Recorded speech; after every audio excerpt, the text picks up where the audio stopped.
أضحى الإسلام لنا دينا وجميع الكون لنا وطنا توحيد الله لنا نور أعددنا الروح له سكنا.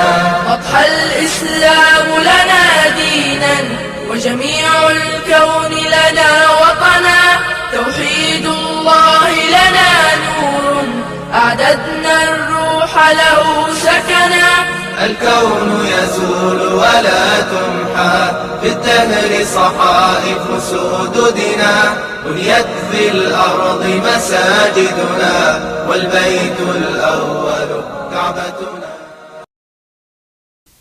السلام عليكم ورحمة الله وبركاته. بسم الله الرحمن الرحيم. الحمد لله رب العالمين والصلاة والسلام على رسول الله وعلى آله وصحبه أجمعين.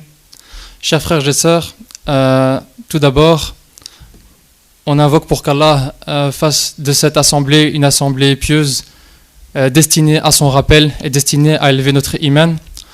Qu'Allah récompense nos intervenants qui vont se présenter aujourd'hui et qu'il récompense également toutes les personnes qui ont été à la base de cet événement et qui ont pu le rendre possible, idnillah. Donc tout d'abord, quelques points pratiques. Aujourd'hui, tout d'abord, je vais vous présenter une introduction très brève sur le CRM, sur le collectif Réflexion Musulmane, donc, qui est à la base de cette organisation. Ensuite, un membre du CRM va présenter un petit sujet, un petit rappel sur la raison pour laquelle les messagers d'Allah ont été envoyés. Et ensuite, nous aurons la conférence de l'invité d'aujourd'hui, qui est Abu Sulaiman Al-Karbi. Donc, quelques petits points pratiques. Après cela, il y aura la pause. Et après la pause, il y aura la question-réponse. Pendant la pause, en fait, vous avez reçu une fiche au début, à l'entrée. Dans cette fiche, vous avez un petit papier pour les questions-réponses, en fait. Les questions-réponses seront à écrire, soit par vous-même, si vous avez de quoi écrire, soit pendant la pause, où vous aurez des crayons à cet effet-là. Vous avez également le tract du CRM, dont je vous parlerai un peu plus après. Et vous avez aussi une fiche évaluative qu'on vous demande vraiment de remplir afin que nous puissions avoir un retour sur la conférence, sur la façon dont ça s'est passé et qu'on puisse améliorer, Inch'Allah, les fois suivantes. Pendant la pause également, il y aura un stand de livres, des livres, notamment les livres des éditions Nawed, des livres qui ont été rédigés par notre intervenant d'aujourd'hui. Vous pourrez vous les procurer pendant ce moment-là. Et je tiens à signaler aussi que les hommes, donc vous avez remarqué qu'il y a un espace à l'avant pour les hommes et que s'ils veulent aller au sanitaire, c'est par là, juste ici, à côté de la sortie, tandis que pour les femmes, c'est à l'arrière. Donc tout d'abord, un petit mot sur le collectif Réflexion Musulmane. C'est un collectif qui est né il y a quelques mois et qui essaye d'articuler un nouveau discours original sur le terrain de la prédication en Belgique, et qui s'articule notamment autour de 3 points. Premier point, c'est l'authenticité.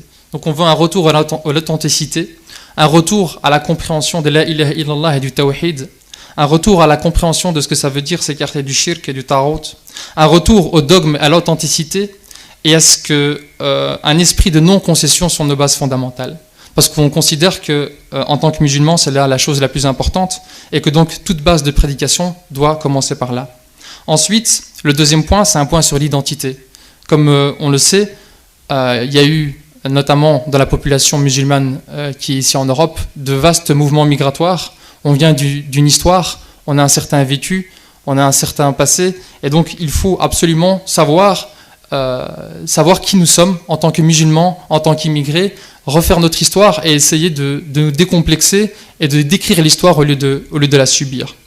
Parce qu'effectivement, nous sommes dans une société qui est une société laïque, qui est une société démocrate, qui est une société puissante en termes de force matérielle, symbolique, financière, etc. Mais nous sommes du côté, Inch'Allah, du côté du haqq et d'Allah subhanahu wa ta'ala, et nous ne devons pas pour autant baisser les bras, et nous devons absolument faire un retour sur notre identité. Le troisième point, c'est un point qui est lié au deuxième, c'est la réflexivité. C'est-à-dire, c'est pas parce qu'on est du côté du haqq, on espère en tout cas l'être, bi'idhnillah, que l'on doit pour autant baisser les bras et se reposer sur nos lauriers. Il faut voir nos défauts, il faut voir nos faiblesses, il faut voir, en termes de réflexivité, ça veut dire faire un retour sur nous-mêmes, nous regarder nous-mêmes, nous enjoigner à la patience et à la vérité. Donc, Dans le cadre de ces activités, le collectif Réflexion musulmane a déjà organisé 3 conférences, ici c'est la 3e.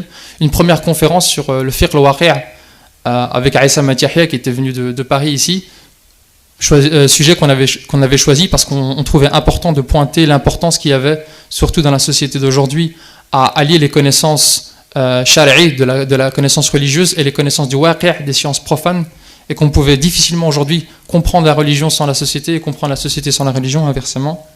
La deuxième conférence, c'était une conférence qui nous tenait à cœur, qui était même quelque part à la base du CRM. C'est une conférence sur les oubliés de la Oumma, que sont les prisonniers musulmans aujourd'hui, et notamment les prisonniers qui sont sous le fait des lois pseudo-antiterroristes, parce qu'on trouve que c'est important pour appliquer le wala wal bara, pour savoir qu'en tant que musulman, il ne s'agit pas de se dire juste musulman, il faut aussi s'entraider, il faut aussi s'allier, il faut savoir qui on doit défendre, et que c'est la voie des musulmans, des pieux prédécesseurs, que celle de tenir, d'aider les détenus, notamment.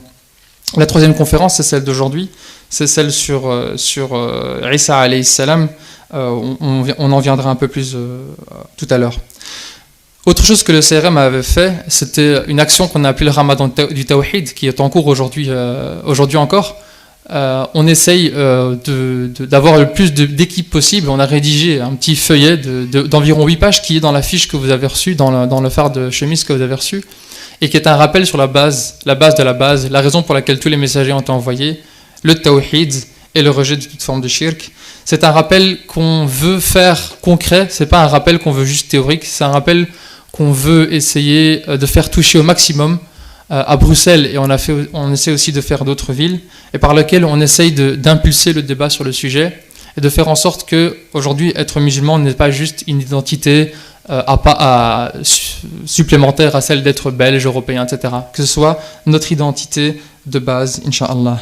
Donc maintenant, on va avoir un petit rappel de notre frère Abou Safia, qui est un membre du CRM, comme je vous l'ai dit, sur le sujet de la raison pour laquelle les messagers ont été envoyés. Barakallahu fikum.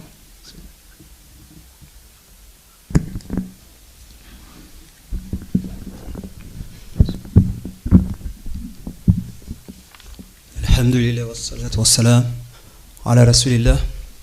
Donc comme le frère Abdullah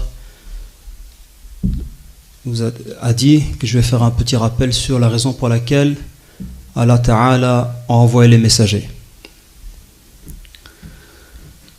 Allah Azza wa Jal a créé un système, un mode de vie qu'il a institué pour les êtres humains. Par ce système, les êtres humains trouveront le bonheur. Par ce système, les êtres humains vivront en paix, en harmonie avec leur âme.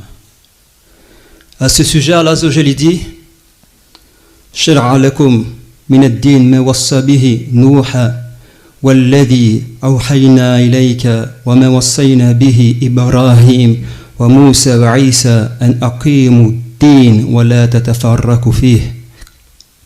Donc Allah Ta'ala, dans ce verset, dans la traduction approximative, Allah Azza wa Jalla dit qu'il a légiféré pour vous en matière de din ce qu'il a été enjoint à Nuh et ce qu'il a été enjoint à toi, et ce qu'il a été enjoint à Ibrahim, à Moussa, à Isa, d'accomplir le din et de ne pas, comment dire, se diviser, diverger en ce qui concerne le terme din. Ici, je n'ai pas traduit le terme din par religion, parce que le terme din, si on devrait le traduire, ça ne serait pas la religion. En arabe, ça signifie le chemin tracé, le chemin emprunté. Et les juristes, les savants juristes du droit islamique, ils disent que le din, c'est l'ensemble de croyances, l'ensemble de convictions, d'adoration, de jugements légaux et de lois que Allah a légiféré pour organiser la relation des êtres humains avec leur créateur et pour organiser la relation entre les êtres humains. On voit que dans ces définitions, le terme din ici est beaucoup plus large et beaucoup plus vaste que le terme religion. C'est important que nous les musulmans, qu'on comprenne les termes techniques dans leur compréhension coranique, dans la compréhension de la langue arabe.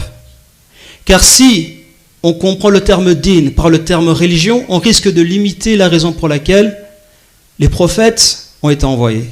Car si vous regardez les chrétiens, vous leur demandez pourquoi Jésus a été envoyé, ils vont dire oui, pour la paix, pour la spiritualité. Mais dans l'islam, quand Allah Ta'ala envoie des prophètes, c'est pour établir un système, un mode de vie, que Allah va légiférer, un mode de vie qui sera composé de valeurs, un mode de vie qui sera composé de lois économiques, de lois sociales, de lois familiales, qui établissent une relation entre nous et qui établissent une relation avec le Créateur. Donc, Nuh, Isa, Ibrahim, le prophète Mohammed, sallallahu alayhi wa sallam, ils ont été envoyés avec des convictions concernant Allah Ta'ala, comme le tawhid. Ils ont été envoyés avec des lois, ils ont été envoyés avec des jugements légaux. Comme je l'ai dit dans le terme D, ce sont des lois, des jugements légaux qui organisent les relations entre le Créateur et la créature. Et la base de cette relation entre le Créateur et les créatures, c'est La ilaha illallah. La ilaha illallah. Et à ce sujet, Allah Azza wa Jalla dit وَمَا أَرْسَلْنَا مِنْ قَبْلِكَ مِنْ رُسُلٍ إِلَّا نُوحِي إِلَيْهِ أَنَّهُ لَا إِلَهَ إِلَّا أَنَا فَاعْبُدُونِي. Donc dans la traduction approximative, Allah Azza wa Jalla dit, nous avons envoyé avant toi de messagers sans qu'on leur révèle qu'il n'y a pas de divinité qui mérite l'adoration, sauf moi, et c'est moi que vous devez adorer. C'est la raison pour laquelle Allah Azza wa Jalla a envoyé les messagers. La ilaha illallah signifie quoi? Signifie rejeter tout ce qui est adoré en dehors d'Allah. La ilaha illallah signifie quoi? Signifie de rejeter toutes les valeurs qui vont guider, qui vont orienter les êtres humains dans la construction de leur vie. Rejeter les valeurs humaines. Pourquoi? Parce que les êtres humains, ce n'est pas eux qui ont créé l'homme. C'est Allah qui a créé l'homme. Donc ça, c'est tout à fait normal qu'on soit guidé par les valeurs qu'Allah Ta'ala a choisies. Et dans le premier verset que j'ai cité, Allah Ta'ala il a commencé par le prophète Nuh, alayhi salam. Car c'est le premier messager que Allah Ta'ala a envoyé. C'est le premier messager dont Allah Ta'ala a envoyé vers la première des communautés. La première communauté qui a altéré le tawhid, qui a altéré la ilaha illallah, qui a altéré le système de vie, le mode de vie qu'Allah Ta'ala avait institué aux êtres humains, a remplacé ce mode de vie par la raison humaine qui doit commander aux êtres humains quelle conviction tu dois avoir vis-à-vis d'Allah, comment tu dois avoir une relation avec Allah. C'est comme on peut aujourd'hui la laïcité qui veut légiférer, qui veut diriger la relation, définir quelle relation l'homme doit avoir avec Allah. Donc la créature veut définir quelle relation elle doit avoir avec le Créateur. Comme vous le savez, la laïcité c'est quoi? C'est que Allah, tu l'adores dans la maison, tu ne l'adores pas dans la société. Donc le culte se manifeste dans le sphère privée et non dans le sphère publique. Or qu'Allah il envoie les prophètes, pas pour que les créatures nous disent quelle relation on doit avoir avec Allah, mais pour que Allah nous dise à travers les prophètes quelle relation on doit avoir avec Allah. C'est une relation de monothéisme, c'est une relation où on doit rejeter, d'être soumis aux êtres humains et d'être soumis à Allah.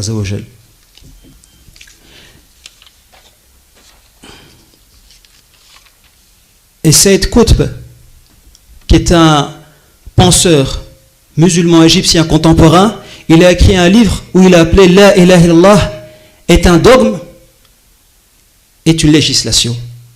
La ilaha illallah est un dogme, est une législation. Le titre ici est important, parce que beaucoup de gens pensent que La ilaha illallah est simplement une parole, est simplement un dogme, une aqida. Non, c'est plus que ça. C'est un dogme et une législation. Il dit, Mohammed Qutb, certes, Allah n'a pas révélé la ilaha illallah pour qu'elle soit une simple parole qu'on prononce par la langue. Il ne l'a révélé que pour qu'elle forme, elle modèle toute l'existence de l'être humain. Il a révélé cette parole, pas de divinité qui mérite l'adoration, sauf Allah, pour qu'il élève l'être humain en tant qu'individu, en tant que groupe, communauté, pour former sur terre une société pieuse qu'Allah veut, pour bâtir une communauté sur terre de la ilaha illallah.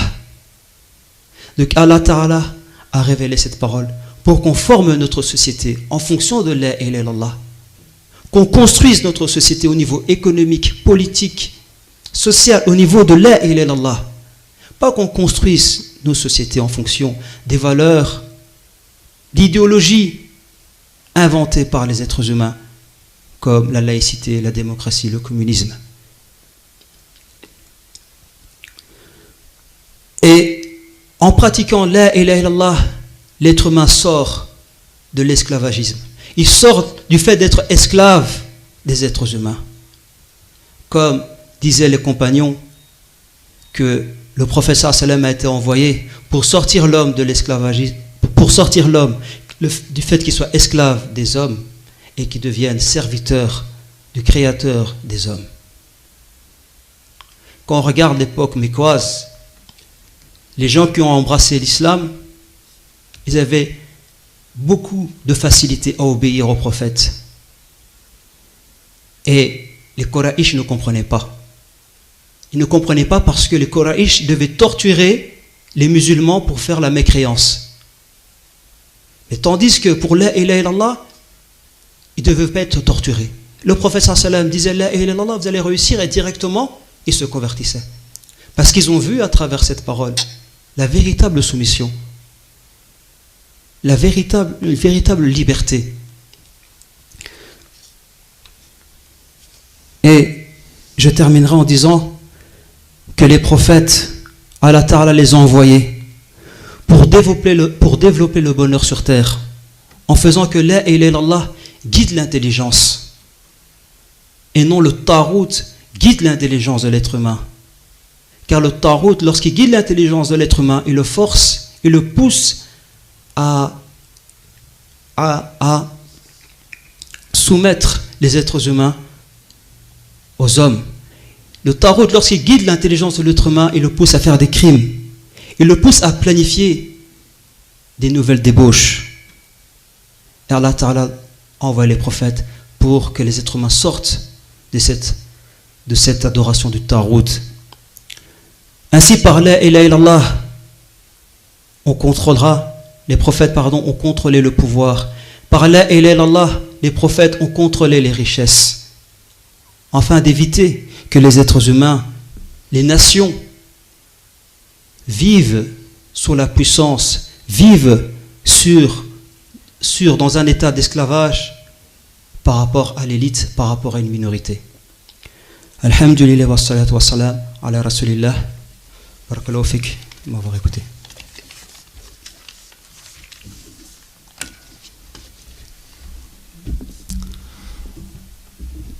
Barakallahu fik. On va directement passer à l'intervention du frère Abou Sulayman Al-Ka'bi, qui est un jeune auteur et un traducteur qui a publié et traduit déjà plusieurs ouvrages aux éditions Nawa, notamment Pourquoi Jésus, Isa alayhi salam, doit-il revenir, un ouvrage qui est disponible ici. Il y a un ouvrage pour lequel il avait déjà eu l'occasion de faire une présentation à Paris, dans les locaux de Anna Muslim, qui est un collectif parisien qui se situe sur la même voie et la même méthodologie que nous. Et cette première présentation avait plus pour objectif de traiter de Isa alayhi salam lui-même, de son message et du contexte sociopolitique durant lequel il a délivré son message. Aujourd'hui, ce sera plus sur les conséquences de son message. Alors, on n'est pas obligé d'avoir assisté à la première conférence pour comprendre la suite, mais pour ceux qui voudraient écouter cette première conférence, elle est disponible sur la chaîne YouTube de Anna Muslim, et vous la trouverez assez facilement, et je vous conseille d'ailleurs de l'écouter parce qu'elle est très intéressante. Donc aujourd'hui, on invite Abou Sulayman Al-Karbi, comme on a invité par ailleurs Aïssa Yahya de Anna Muslim, qui avait rédigé un ouvrage intéressant qui s'appelle De l'idéologie islamique française, qui est également publié aux éditions Nawa. Comme on a aussi invité des frères de l'association, par exemple Saint-Nabil, etc. Notre but ici est de faire connaître aussi les jeunes d'aujourd'hui, qui sont porteurs d'un message d'authenticité, afin qu'on ne reste pas tous cloîtrés, chacun tout seul chez lui, et qu'on puisse construire des dynamiques ensemble, Inch'Allah. Donc sans plus tarder, je laisse la parole à notre frère Abou Sulayman Al-Karbi. Alhamdulillah, alladhi khalaqa as-samawati wal-ardha fi 6 ayyam, والذي بعث في الأميين محمدا عليه أفضل الصلاة والسلام والذي جعل نزول عيسى في آخر الزمان ليكون إماما مقسطا وحكما عدلا على آخر الأمم نحمدك تعالى لما أنزلت علينا من النعم لا نقدر على إحسائها ولو عشنا آلاف السنين والأعوام وأشهد أن لا إله إلا الله الواحد الديان وأشهد أن محمدا عبده ورسوله إلى جميع الأنام أما بعد السلام عليكم ورحمة الله وبركاته.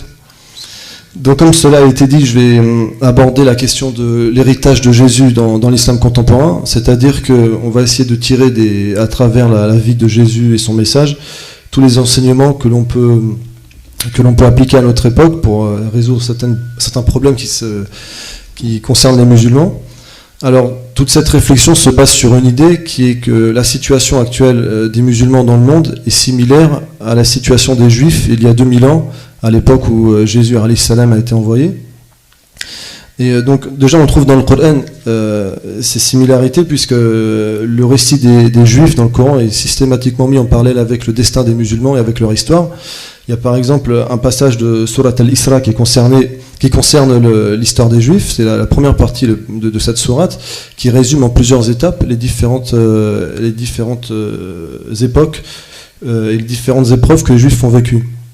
Et ce passage commence par l'évocation de la révélation du livre de la Torah à Moïse, et qui est l'acte fondateur et le début de l'histoire des Juifs. Donc ce verset c'est وَآتَيْنَا مُوسَى الْكِتَابَ وَجَعَلْنَاهُ هُدًى لِبَنِي إِسْرَائِيلَ أَلَّا تَتَّخِذُوا مِن دُونِي وَكِيلًا. Donc nous avons révélé à Moïse le livre et nous en avons fait un guide pour les enfants d'Israël.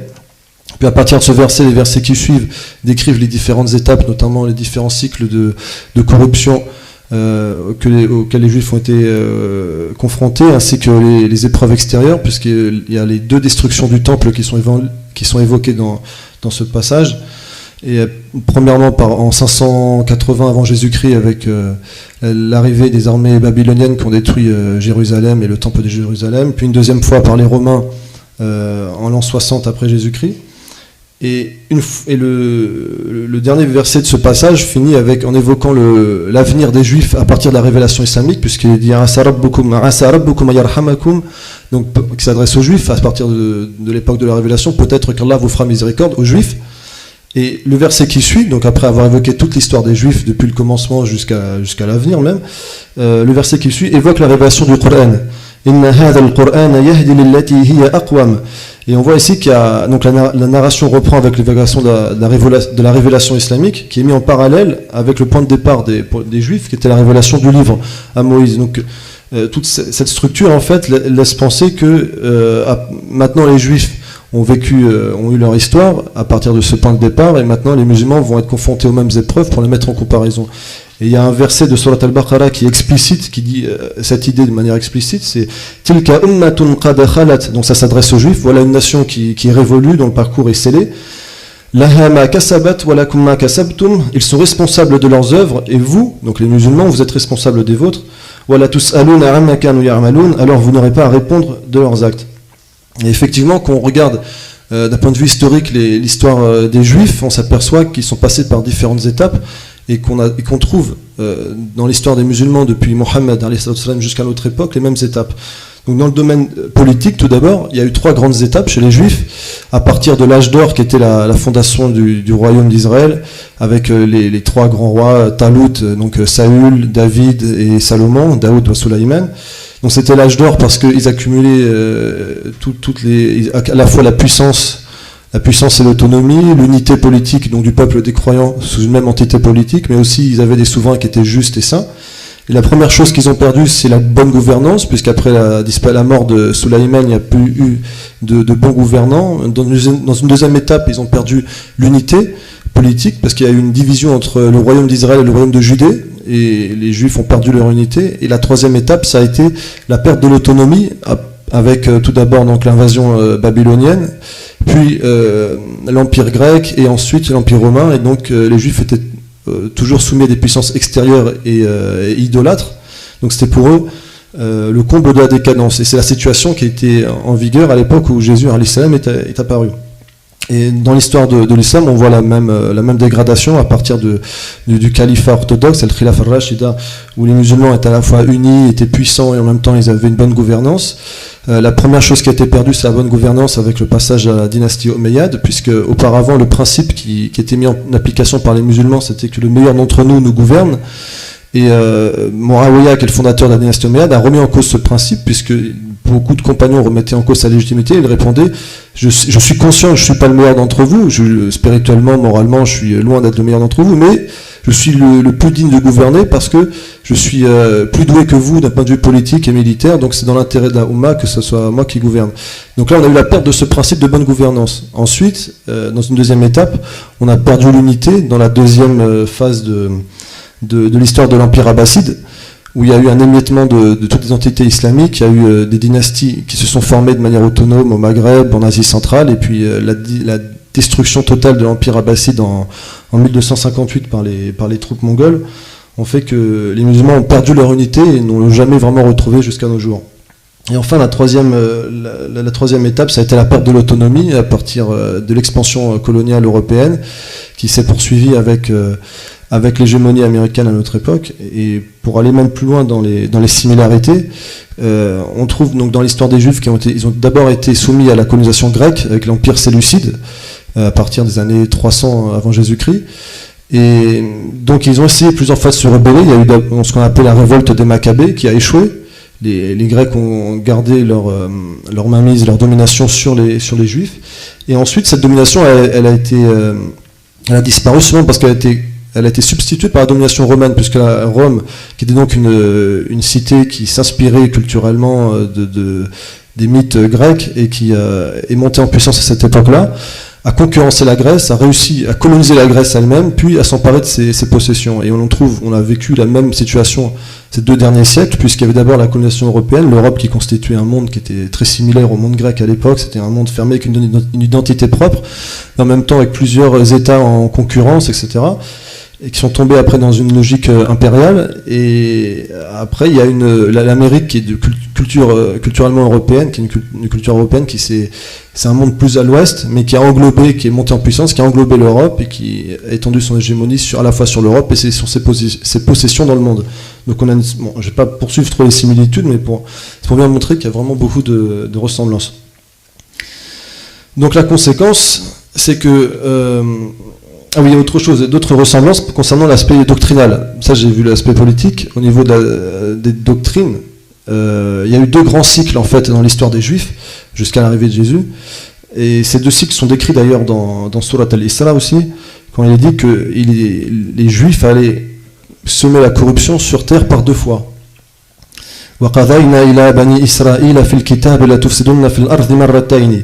Et donc, c'est 2 étapes en fait. La première qui s'étend depuis donc Moïse jusqu'à la destruction par les armées babyloniennes du premier temple de Salomon.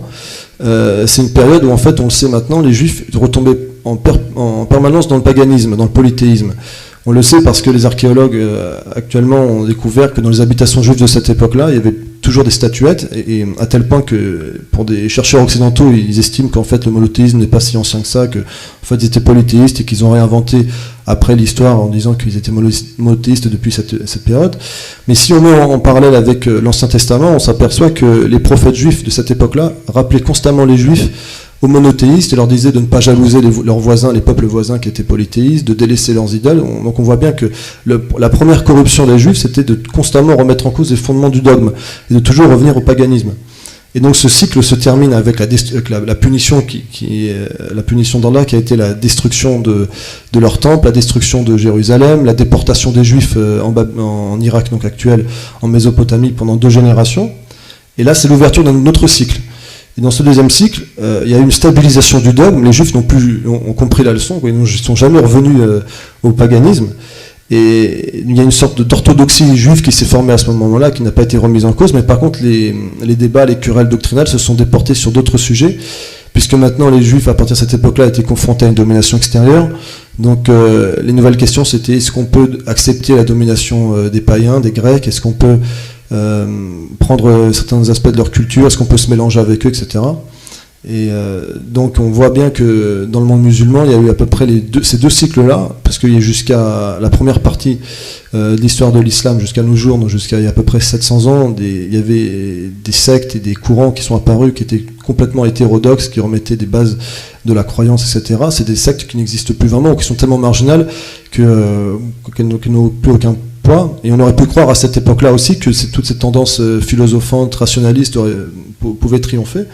Et il y a eu, avec l'effet conjugué du courant qu'on appelait Ash'ari et de l'autre courant, on va dire fondamentaliste plutôt d'Ibn Taymiyyah, il y a eu des attaques, des campagnes de darwa contre, à cette époque-là, des débats très virulents contre ces tendances-là, et c'est cette darwa qui a triomphé. Il y a eu, dans une deuxième période du monde musulman, donc de peu près 600 ans, une stabilisation du dogme, avec une forme d'orthodoxie qui a triomphé, et donc il n'y a plus vraiment de remise en cause. La plupart des gens qui sont pratiquants à l'heure actuelle ne remettent pas en cause le dogme et le tawhid dans sa substance. Maintenant c'est plus subtil, les débats portent sur des choses plutôt dans le rapport à la domination extérieure, dans le rapport à l'Occident qui est la puissance hégémonique à notre époque, ce qu'on peut prendre de leurs valeurs, est-ce qu'on peut se mélanger avec eux, quelle relation avoir avec eux, et c'est ça les nouveaux débats. C'est pour ça que si on compare notre époque avec celle de Isa alayhi salam, on trouve les mêmes courants religieux, les mêmes dogmes, les mêmes sectes chez les Juifs et les équivalents à notre époque chez les musulmans. Donc rapidement, on peut voir qu'il y a par exemple, comme à l'époque il y avait le courant qu'on appelait sadducéen, qui était le courant en fait du haut clergé, comme ils disaient à l'époque, c'est-à-dire qui dominait le temple de Jérusalem. C'était eux qui avaient l'autorité, c'était eux qui se disaient garants de la tradition, mais qui en même temps étaient très pro-romains, qui collaboraient avec les autorités romaines.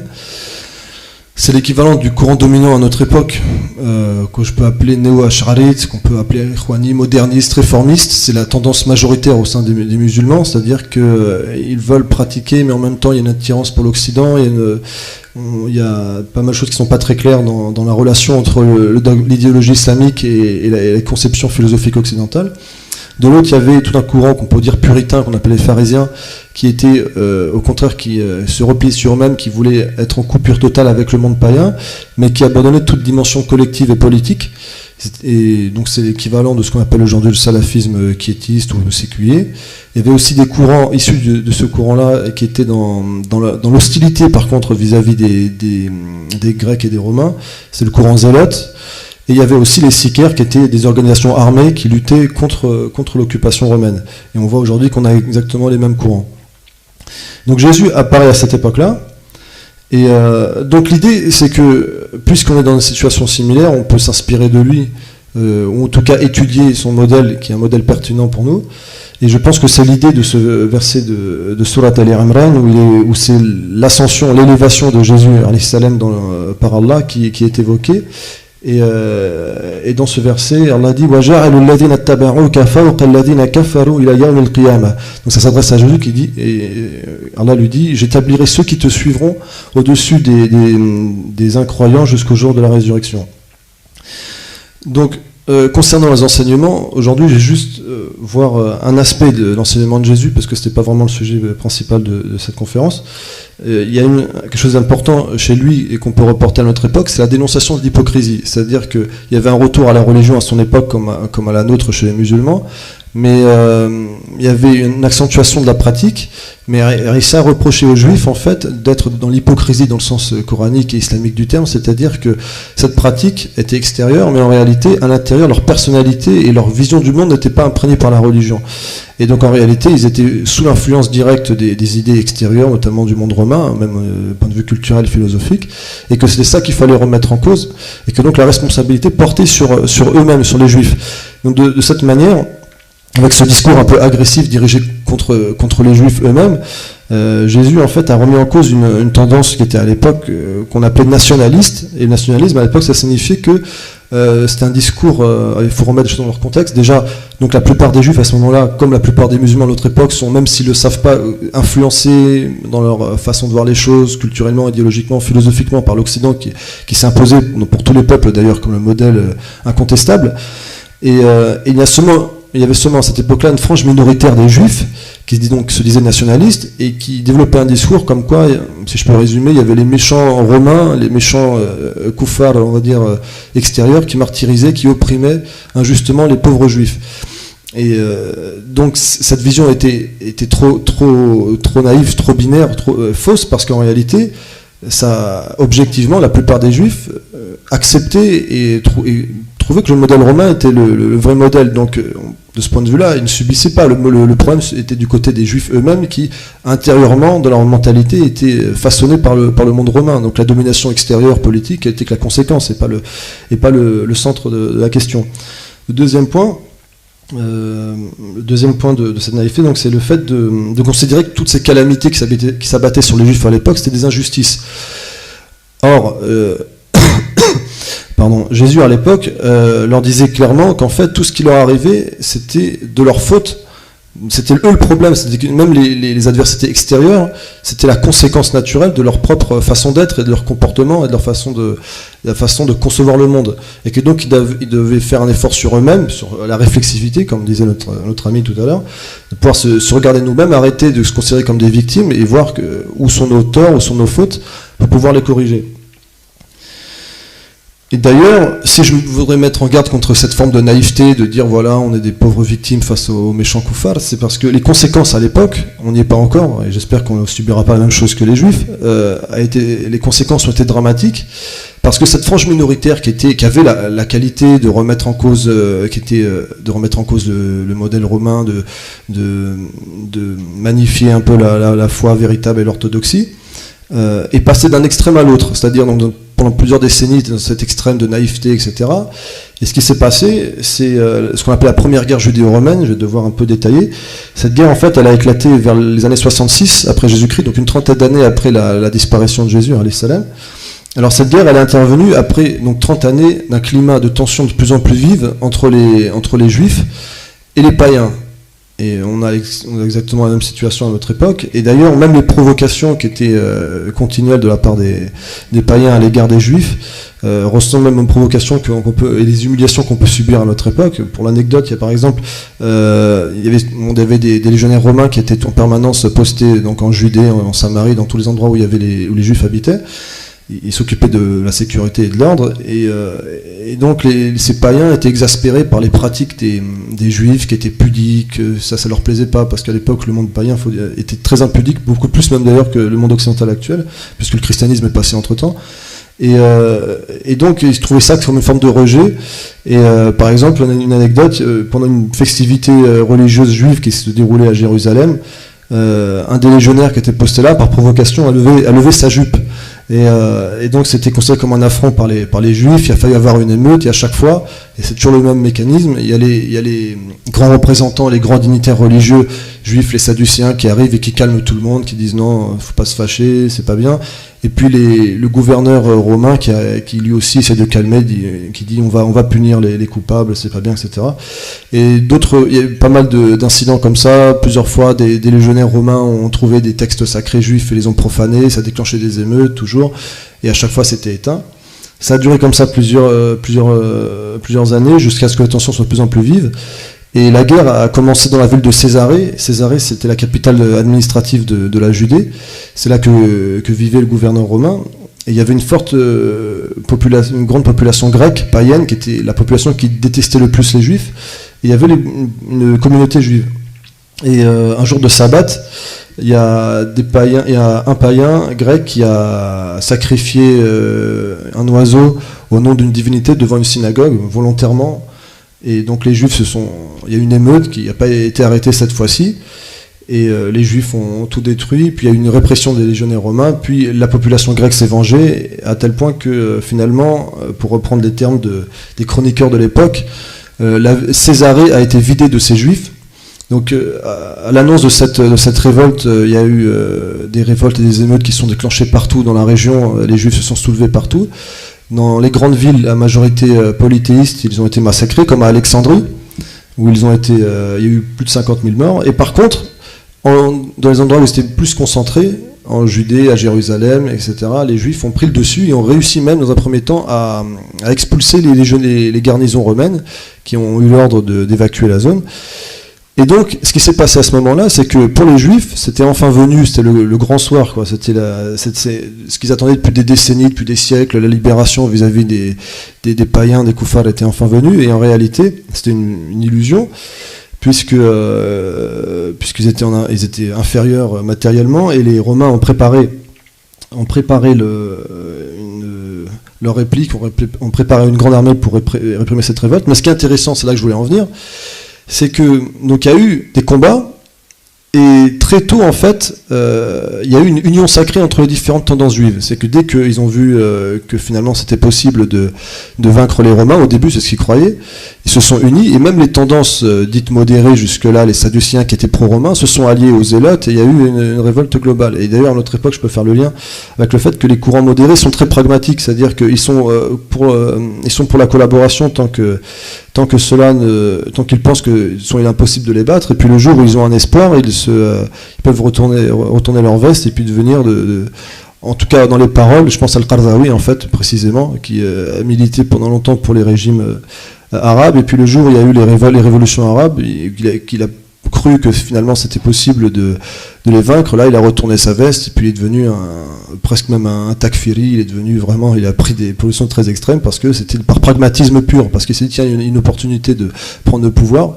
Et donc c'est passé la même chose à l'époque. Donc il y a eu au début une union entre toutes ces tendances, et ça n'a pas duré longtemps, parce que très rapidement, quand l'armée romaine est arrivée et qu'il y a eu des défaites terribles, et il s'est avéré qu'en réalité le peuple juif dans sa majorité et les élites juives n'avaient aucune détermination à combattre, et très rapidement se rendaient, et très rapidement en fait s'inclinaient devant la domination romaine, parce qu'au fond d'eux, ils trouvaient que cette domination était justifiée, et en fait finalement le problème c'était à l'intérieur, quoi. C'est ça que je voulais en venir. Donc voilà pour tout ça. Donc je voulais conclure par rapport à ça, c'est que ce qui s'est passé concrètement, c'est que les Zélotes, voyant ces défections et cette traîtrise, ils ont enfin pris conscience. Ils sont tombés de leur naïveté, ils ont enfin pris conscience que la majorité des gens qu'ils défendaient, etc., dont ils se plaignaient des injustices, étaient en fait au fond d'eux des gens complètement défaitistes qui se soumettaient et qui acceptaient très facilement la domination romaine. Et là, ils ont sombré dans une attitude complètement inverse et tout aussi grave, qui était la folie meurtrière. Ils se sont retournés contre leur peuple. Il y a une guerre civile qui s'est ajoutée à la guerre contre les Romains et qui a été destructrice. C'était une autodestruction du peuple juif. Et c'est pour ça que Jésus, en fait, alayhi salam, avait une position médiane par rapport à ça. Il n'était pas naïf dans le sens où il dirigeait sa prédication de manière agressive contre les Juifs en disant faut que vous changiez, ils ne vont pas partir du principe qu'on est des pauvres victimes, il faut que le problème est chez nous, d'abord. Et en même temps, il n'utilisait pas contre ses coreligionnaires la violence, car cela n'aurait fait qu'ajouter à leur renfermement, parce que ce qui s'est passé concrètement aussi pendant la guerre judéo-romaine dont je vous ai parlé, c'est que en voyant les Zélotes se retourner contre eux et appliquer une violence, dès qu'ils trouvaient quelqu'un qu'ils accusaient de trahison, de collaboration, ils l'exécutaient. Donc ça a convaincu les tendances dites modérées qu'en fait ils avaient vraiment raison depuis le début, et donc les deux parties se sont enfermées dans leur égarement. C'est ça qui s'est produit. Et c'est pour ça que je voudrais mettre en garde aujourd'hui contre les mêmes phénomènes. Il ne faut pas être naïf, il ne faut pas tomber dans le kharijisme contre nos compatriotes, même ceux qui sont on va dire, dans une forme d'hypocrisie, etc. Il faut toujours se remettre en cause nous tous, et de manière, on va dire, pacifique entre nous. Maintenant, on va rentrer dans le vif du sujet, qui est la conséquence historique du message de Jésus. Parce qu'en fait, dans le Coran, Jésus n'est pas seulement évoqué comme, du point de vue de sa prophétie et de son message, le Coran évoque aussi ses origines doctrinales, familiales, ainsi que les conséquences historiques après lui, après sa disparition, sur le monde juif, mais aussi sur le reste du monde d'ailleurs, puisque des conséquences ont été très grandes. Donc ça permet de comprendre la naissance des religions modernes. D'ailleurs, ce sujet, c'est pas un sujet accessoire ou par curiosité purement historique, c'est en fait un sujet fondamental dans le Coran et dans l'étude de la religion. Comme l'explique d'ailleurs ce verset de Surat An-Nahl, وَمَا أَنزَلْنَا عَلَيْكَ الْكِتَابَ إِلَّا لِتُبَيِّنَ لَهُمُ الَّذِي اخْتَلَفُوا فِيهِ وَهُدًى وَرَحْمَةً لِقَوْمٍ يُؤْمِنُونَ. Et nous n'avons fait descendre sur toi le livre qu'afin que tu leur montres clairement le motif de leur dissension. Ça s'adresse aux juifs et aux chrétiens. Donc une des finalités même de la révélation islamique, c'est de trancher sur les khilaf, les divergences qu'il y avait entre les juifs et les chrétiens, parce qu'en réalité, derrière ces divergences, c'était beaucoup plus profond que ça. C'est tout un processus d'évolution doctrinale qui est très important à comprendre. Et donc c'est ce qu'on va voir.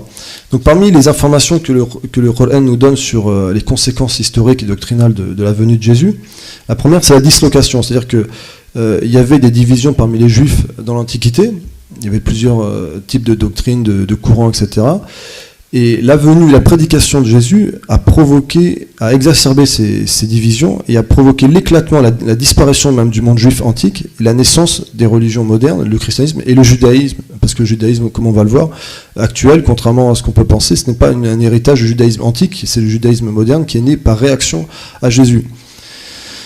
Donc, on trouve dans le Coran pas mal de versets qui montrent ce lien de causalité entre la venue de Jésus et la dislocation du monde juif antique. Par exemple, de ce passage de Surat Maryam, donc tel est Jésus, fils de Marie, parole de vérité dont il doute encore.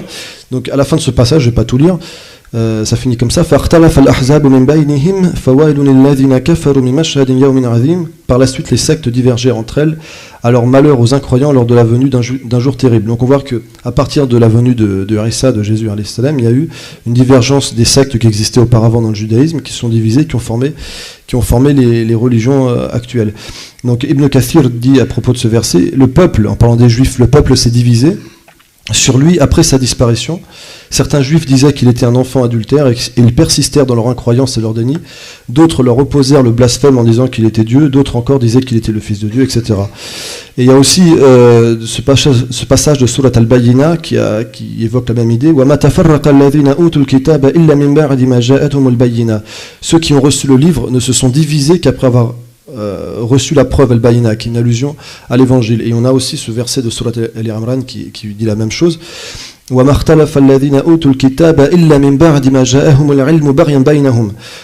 les gens qui ont reçu le livre, cette expression dans le Coran, j'en profite pour le dire, qui est un peu énigmatique, ceux qui ont reçu le livre désignent les juifs dans l'Antiquité. C'est pas le terme Yehoud. Le terme Yehoud, juif, désigne les juifs depuis Jésus, justement, ce qu'on appelle en histoire le judaïsme rabbinique. Mais là, ça concerne les juifs de l'Antiquité, donc les juifs jusqu'à l'époque de Jésus. Donc ils ne se sont divisés qu'après avoir reçu la connaissance, plein de haine les uns envers les autres. Et donc Tabari, dans son exégèse, dit que la connaissance aussi désigne l'évangile. C'est l'évangile, donc, et donc Jésus, qui a accéléré les divisions et qui a abouti à la destruction du monde juif tel qu'il existait à cette époque-là. Et d'ailleurs, pour finir là-dessus, le Coran nous donne aussi des indications sur les origines de cette dislocation, qui remontent en fait aux derniers instants de la prédication de Jésus, parce qu'il y a un passage de la sourate Al-Imran qui évoque les derniers moments de Jésus parmi les Juifs. Lorsque Jésus pressentit leur incroyance, il se tourna vers ses apôtres et leur dit: qui sera mes partisans auprès de Dieu? Et en fait, dans les exégèses, on sait très bien que le kufr, en l'occurrence ici l'incroyance qui est désignée, c'est une façon de désigner la volonté des pharisiens de tuer Jésus.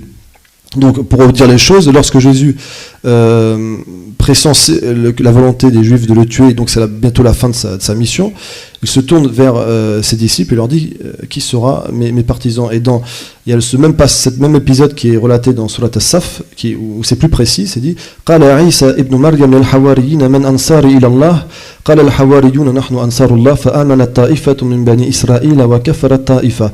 Lorsque Jésus, fils de Marie, dit à ses apôtres: « Qui sera mes partisans auprès d'Allah ?»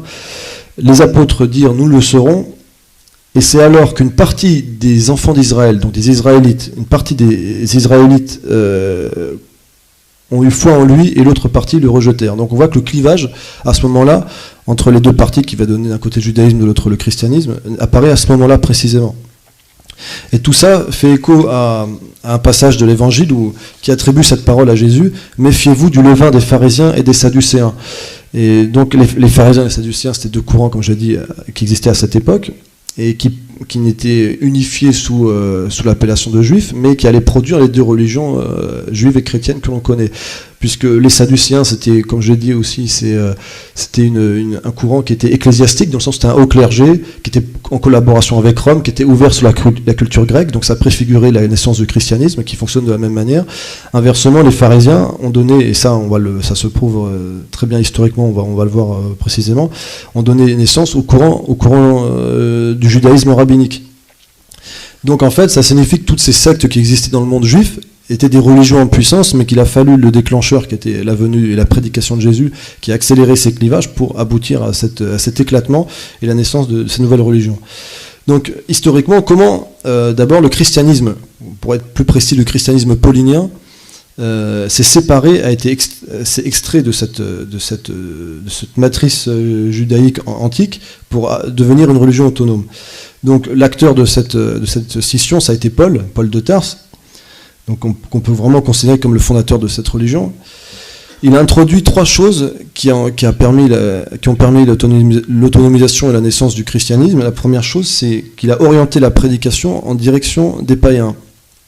Donc il a pris le contre-pied de la démarche de Jésus alayhi salam, qui constamment prêchait les juifs exclusivement, il ne prêchait jamais les Grecs ou les peuples étrangers au judaïsme. Et donc Paul, dans des conditions assez précises, il était juif d'origine, mais s'est senti rejeté par les juifs qui n'acceptaient pas sa prédication.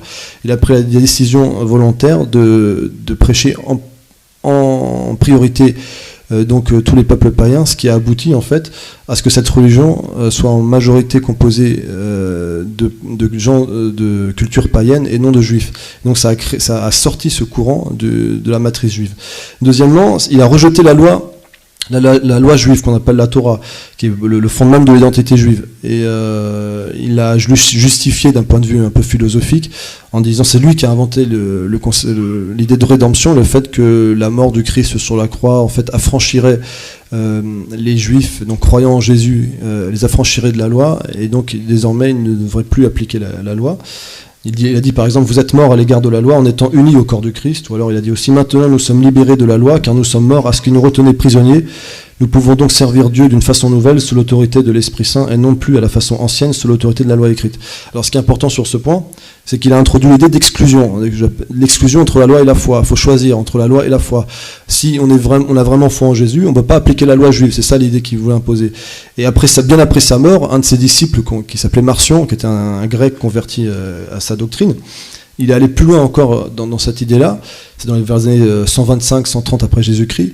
Il a écrit un commentaire de l'Évangile qui s'appelle Antithèse, dans lequel il a même imposé l'idée qu'il y avait deux divinités différentes dans le monde, et l'une avait révélé la loi, la Torah à Moïse, et l'autre divinité avait révélé l'Évangile à Jésus. Pour le citer précisément, il a dit « La loi et l'Évangile se combattent et partagent le monde entre deux divinités ayant chacune son instrument particulier ou testament. » Donc cette doctrine elle a été rejetée officiellement par l'Église, mais ils ont gardé l'idée qu'il fallait choisir entre les deux. La troisième chose que Paul a introduit, et qui est très important, c'est le fait qu'il prétendait être un apôtre par révélation. C'est-à-dire que Paul n'a jamais connu Jésus, il n'était pas du tout un de ses disciples ni un de ses apôtres, il était au contraire même un pharisien, il peut apporter une sorte de milice pharisienne qui était hostile et qui combattait les disciples de Jésus à ce moment-là.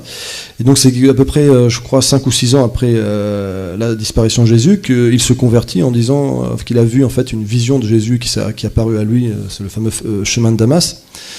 Et donc ce qui est important, c'est que lui, il déclare voir Jésus qui lui parle, qu'il se révèle à lui, il dit avoir des visions, que le Saint-Esprit lui parle. Donc en fait, même s'il ne le dit pas clairement, c'est ce qu'on appelle un prophète à l'époque. C'est-à-dire quelqu'un qui a des visions, qui a une révélation. Et donc, ce qui est sous-entendu, c'est que lui ne peut pas se tromper. Si on croit vraiment que Paul a réellement reçu ces révélations, que Jésus lui a parlé, donc on sous-entend que comme pour nous, avec le prophète Mohammed, qu'il est infaillible, qu'il ne peut pas se tromper. Et de ce fait, la conséquence, c'est que les chrétiens, c'est pas lui qui a pris cette décision, mais la conséquence, c'est que ses disciples ont introduit ses actes et ses paroles dans les textes sacrés, ce qui est devenu l'acte des apôtres qui est intégré dans l'évangile. Si vous ouvrez les évangiles à notre époque, plus de la moitié, c'est les actes et les paroles de Paul, à travers ses écrits, ses différents épîtres. Et donc, la conséquence de tout cela, ça a été que les chrétiens, ce christianisme-là est né en constituant un des textes qui n'étaient pas révélés et en leur donnant une valeur qui était supérieure même dans les faits aux textes révélés aux paroles de Jésus et à ses actes. Et d'ailleurs, ça, le Coran, dans le Coran, on trouve plusieurs passages qui dénoncent cet aspect-là, le problème des textes. Par exemple, ce passage de Surat al-Baqarah, فَوَيْلٌ لِلَّذِينَ يَكْتُبُونَ الْكِتَابَ بِأَيْدِيهِمْ ثُمَّ يَقُولُونَ هَذَا مِنْ عِنْدِ اللَّهِ لِيَشْتَرُوا بِهِ ثَمَنًا قَلِيلًا. Donc malheur donc à ceux qui de leurs propres mains composent les Écritures, puis qui prétendent qu'elles émanent de Dieu, dans le seul but d'en tirer un profit méprisable. On a aussi d'autres versets comme wa inna minhum la fariqan yaluna alsinatahum bil kitab litahsabuhu min al kitab wa ma huwa min al kitab. Donc il y en a parmi eux qui prononcent avec un air solennel des parties du livre pour faire croire que c'est le livre révélé, mais ce n'est pas le livre révélé. Et donc le fait que les chrétiens aient ajouté et composé des textes qui pour eux sont sacrés, différents des textes du judaïsme antique, ça a matérialisé cette séparation en fait, cette dislocation. Désormais, le christianisme était une religion autonome vis-à-vis de la matrice juive. Du côté juif maintenant, comment le judaïsme actuel, ce qu'on appelle le judaïsme rabbinique, c'est lui aussi séparé du judaïsme antique et devenu une religion autonome par opposition à Jésus. C'est ça qui est important, c'est que c'est la venue de Jésus qui a déclenché l'autonomisation de ces doctrines. Là aussi, ça s'est produit en 3 étapes. La première étape, c'est la guerre judéo-romaine dont je vous ai parlé tout à l'heure rapidement. Une des particularités de cette guerre, en fait, c'est qu'elle a vu la disparition de tous les courants juifs de l'époque, à l'exception du courant pharisien. Comment ça s'est produit ? Alors, tout à l'heure, je me suis arrêté en disant que les zélotes sont tombés dans la folie meurtrière parce qu'ils sont aperçus que la majorité des juifs, et surtout leurs élites sadduciennes, étaient des traîtres et que finalement, c'était eux le problème. Et donc, concrètement, quand les armées romaines ont repris la Galilée, c'était les premières batailles qui ont eu lieu. C'est les contingents juifs qui devaient être combattants étaient dirigés par des aristocrates sadduciens, notamment par quelqu'un qui est connu qui s'appelle Flavius Joseph, parce que c'est le chroniqueur il a été par la suite chroniqueur et c'est grâce à lui qu'on a beaucoup d'informations sur cette époque. Et lui, c'était un aristocrate, un fils d'aristocrate d'une grande famille, on va dire bourgeoise de l'époque, riche, mais qui était de temps donc sadducienne, et qui était par contre très très lettré, qui connaissait très bien l'enseignement religieux. Ça c'est important, on verra pourquoi. Et lui-même raconte que donc il était censé défendre la Galilée, qui était en révolte, qui avait déclaré son indépendance vis-à-vis des Romains. Et quand l'armée romaine est arrivée, même lui a voulu directement prendre la fuite. Il a été retenu par certains de ses camarades qui lui dit non, tu peux pas partir comme ça, etc. Et finalement, il y a un siège dans une ville qui a duré 47 jours, pendant lesquels la plupart des Juifs en fait ont fait défection. Et apprenant cela, les zélotes ont bien compris que toute cette élite-là ne pouvait pas du tout combattre les Romains, puisque eux-mêmes, au fond d'eux, étaient pro-romains. Et d'ailleurs, Flavius Joseph le reconnaît lui-même, alors qu'il était officiellement chef de guerre quand même. Et en fait, il était pro-romain et il estimait que la domination romaine était plus bénéfique. Et donc, les zélotes ont décidé à ce moment-là de s'attaquer aux Sadducéens. Ils ont pris la ville de Jérusalem, qui était dirigée par la hiérarchie sadducéenne, et ils ont littéralement massacré tous les grands prêtres. Tous ceux qu'ils ont pu trouver, toute la classe aristocratique juive, ils les ont exterminés en les accusant, en ayant raison, ce qui était une vérité, de véritables traîtres de cette cause-là en tout cas. Et donc à ce moment-là, le courant sadducéen disparaît déjà totalement. Et cette disparition va être aussi complétée par la destruction du temple quelques années plus tard, à la fin de la guerre, puisque dès que le général romain Titus arrive à prendre la ville de Jérusalem, il détruit le temple, et il trouve d'ailleurs quelques derniers grands prêtres sadducéens qui ont survécu en se cachant, et il les fait exécuter en leur disant vous n'avez plus aucune utilité puisque le temple n'existait plus, vous existez seulement parce qu'il y avait une institution, l'institution n'existe plus, donc vous n'avez aucune raison d'exister. C'est comme si par exemple demain l'Azhar était détruite et donc on disait on va exécuter tous les ulama de l'Azhar parce qu'ils n'ont plus aucune utilité puisque les murs n'existent plus. C'était un peu le raisonnement. Deuxièmement, les zélotes ont eux-mêmes disparu puisque c'est eux qui ont mené la lutte contre les Romains, mais ils se sont fait battre et exterminer aussi sans pitié par les Romains. Les Esséniens, qui étaient un groupe en fait qui prônait la vie autarcique et la vie monacale, et le fait de se séparer des grandes villes, et se séparer qui était aussi dans le désaveu vis-à-vis des Romains, mais qui voulaient s'en séparer, ont disparu mystérieusement à cette époque-là aussi. Il n'y a pas vraiment d'explication. Il y a certains historiens qui disent qu'ils auraient peut-être en partie rejoint le courant chrétien. Et il y a enfin les Sicaires, qui étaient la branche armée des Zélotes, qui se sont, à la fin de la guerre, retranchés dans la forteresse de Massada. Et les Romains ont fait le siège de cette forteresse, et à la fin, voyant que la défaite était inéluctable, ces groupes de Sicaires se sont suicidés collectivement. Il y a eu 800 morts, hommes, femmes et enfants. Et donc c'était la fin du mouvement Sicaire, il ne restait plus que les pharisiens. Et d'ailleurs, à propos de ce suicide collectif, c'est assez symbolique, parce que symboliquement, cette guerre était réellement un suicide de la nation juive en entière, puisque en fait, c'était la guerre civile entre juifs, entre factions juives, qui a été plus destructive, plus dramatique, meurtrière que la répression romaine. Puisque les Romains, dès le début, étaient assez malins pour voir que les Juifs étaient en train de se faire la guerre, et ils ont même décidé de retarder les opérations, de manière à ne pas liguer les Juifs contre eux et à les laisser s'épuiser, s'exterminer mutuellement. Et c'est pour ça que cette guerre, d'ailleurs, a duré un peu plus longtemps. Donc, le résultat, ça a été que seul le mouvement pharisien a survécu. Alors, pourquoi il a survécu ? Premièrement, parce que c'était un courant qui a été structuré de manière horizontale. C'était un courant qui était populaire, parce qu'il y avait une forme de lutte des classes, comme à notre époque dans le monde musulman, entre les gens, plutôt les juifs aristocrates qui suivaient le courant sadducéen, et les gens plutôt populaires qui suivaient plutôt le courant pharisien, qui était plus proche d'eux, etc. Comme à notre époque, je n'ai pas cité les courants, le même phénomène, où des gens plutôt qui sont dans un milieu cultivé vont plutôt suivre des courants, on va dire, modérés, etc. Des courants plutôt des gens issus de courants, de classes plus défavorisées vont plutôt suivre des courants plus populaires comme le salafisme. Il y a à peu près le même phénomène à cette époque-là. Et donc, comme c'était une structure horizontale qui tenait un peu les synagogues, les écoles d'apprentissage, ils ont pu survivre, contrairement aux Sadducéens, qui eux tenaient une institution qui était verticale. C'était très fragile, très vulnérable. Dès que cette institution a disparu, eux-mêmes ont disparu avec. La deuxième raison, c'était que eux, d'un point de vue idéologique, étaient neutres dans les conflits. C'était un courant qui était apolitique, qui ne voulait pas s'engager. Donc finalement, la conséquence, c'est qu'ils n'ont pas été pris à partie ni par les Zélotes, ni par les Romains. Parce que concrètement, c'est pendant le siège de Jérusalem que la plupart ont pu survivre, puisque les grands rabbins pharisiens ont essayé de fuir le combat.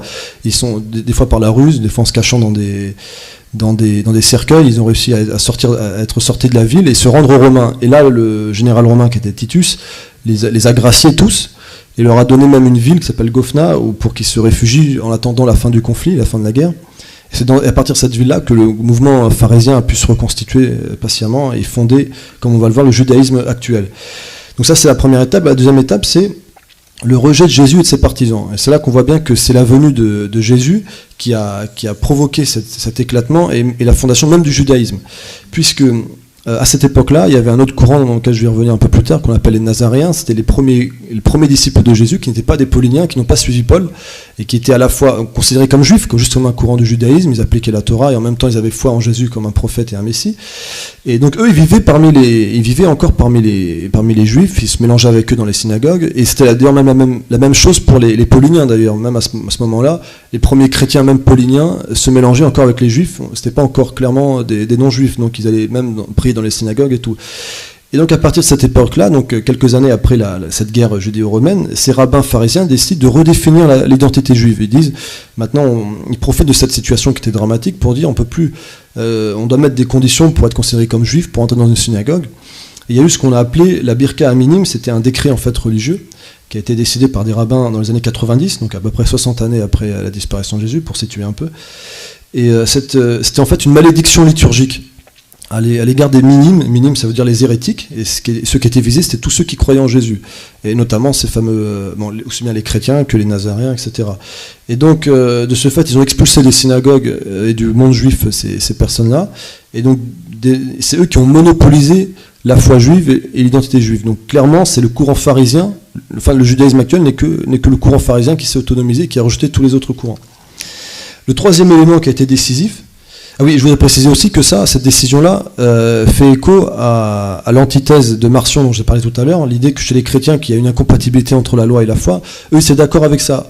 même si sur le fond les juifs et chrétiens prennent un parti différent, les uns sont pour la loi, donc la Torah, les autres pour la foi en Jésus, ils sont d'accord sur le fond, à savoir que ces deux principes sont contradictoires, il faut choisir entre les deux. Soit on a foi en Jésus et on rejette la loi, on n'est pas juif, soit on applique la loi juive et on doit rejeter Jésus. Donc sur le fond, ils étaient d'accord.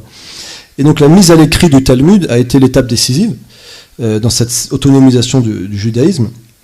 Ça s'est passé au début du IIe siècle, vers les années 130. Donc les rabbins pharisiens ont décidé de mettre à l'écrit cet enseignement. C'est un enseignement oral que les rabbins pharisiens transmettaient. C'était pas un enseignement qui était reconnu par les autres courants du judaïsme, c'était propre à leur courant. Ils l'ont mis à l'écrit. Et le Talmud, de fait, jusqu'à nos jours, pour les Juifs, dans les faits, a une importance qui est supérieure même au texte révélé. Et donc là encore, ça c'est mettre en parallèle avec du côté chrétien la composition du Nouveau Testament. Et donc c'est cette séparation entre les deux textes a matérialisé le divorce total entre ces deux courants et l'autonomisation de ces religions. Et là encore, on trouve dans le Coran des allusions au fait que l'importance du texte, le fait que les Juifs que les Juifs ont composé, on met de côté les textes révélés antiques pour donner à ces textes écrits par des hommes, puisque ce sont juste des commentaires de la loi juive écrits par des rabbins, et leur donner une valeur sacrée qui guide leur action, leur vie religieuse beaucoup plus que les textes révélés. Donc il y a ce verset du Coran qui dit وَإِذْ أَخَذَ اللَّهُ مِيثَاقَ الَّذِينَ أُوتُوا الْكِتَابَ لَتُبَيِّنَنَّهُ لِلنَّاسِ وَلَا تَكْتُمُونَهُ فَنَبَذُوهُ وَرَاءَ ظُهُورِهِمْ وَاشْتَرَوْا بِهِ ثَمَنًا قَلِيلًا فَبِئْسَ مَا يَشْتَرُونَ. Quand Dieu prit le pacte de ceux qui ont reçu le livre, donc je répète, ceux qui ont reçu le livre signifient les Juifs dans l'Antiquité à cette époque-là, vous l'exposerez aux hommes, donc le livre, vous exposerez le livre aux hommes et vous ne le tiendrez pas dissimulé. Mais ils le jetèrent derrière leur dos et le vendirent à vil prix pour recevoir en échange la plus ignoble des marchandises. Donc on voit bien l'échange entre la révélation, le texte qui était hérité par les Juifs à toutes les époques, et ces nouveaux textes. Et donc on voit que le judaïsme en Antiquité, à l'époque de Jésus et avant Jésus, était uni malgré toutes les divergences, parce qu'il y avait un texte commun, quelle que soit la tendance, qu'on soit sadducéens, zélotes, etc.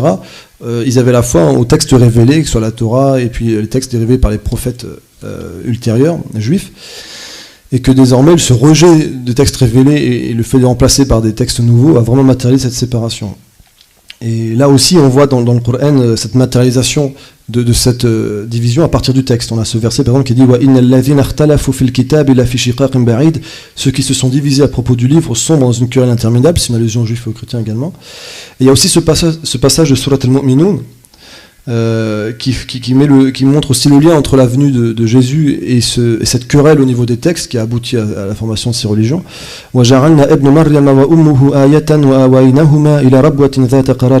ce verset dit nous fîmes du fils de Marie et de sa mère des miracles pour l'univers, nous leur donnâmes refuge auprès d'une colline stable et dotée d'une source.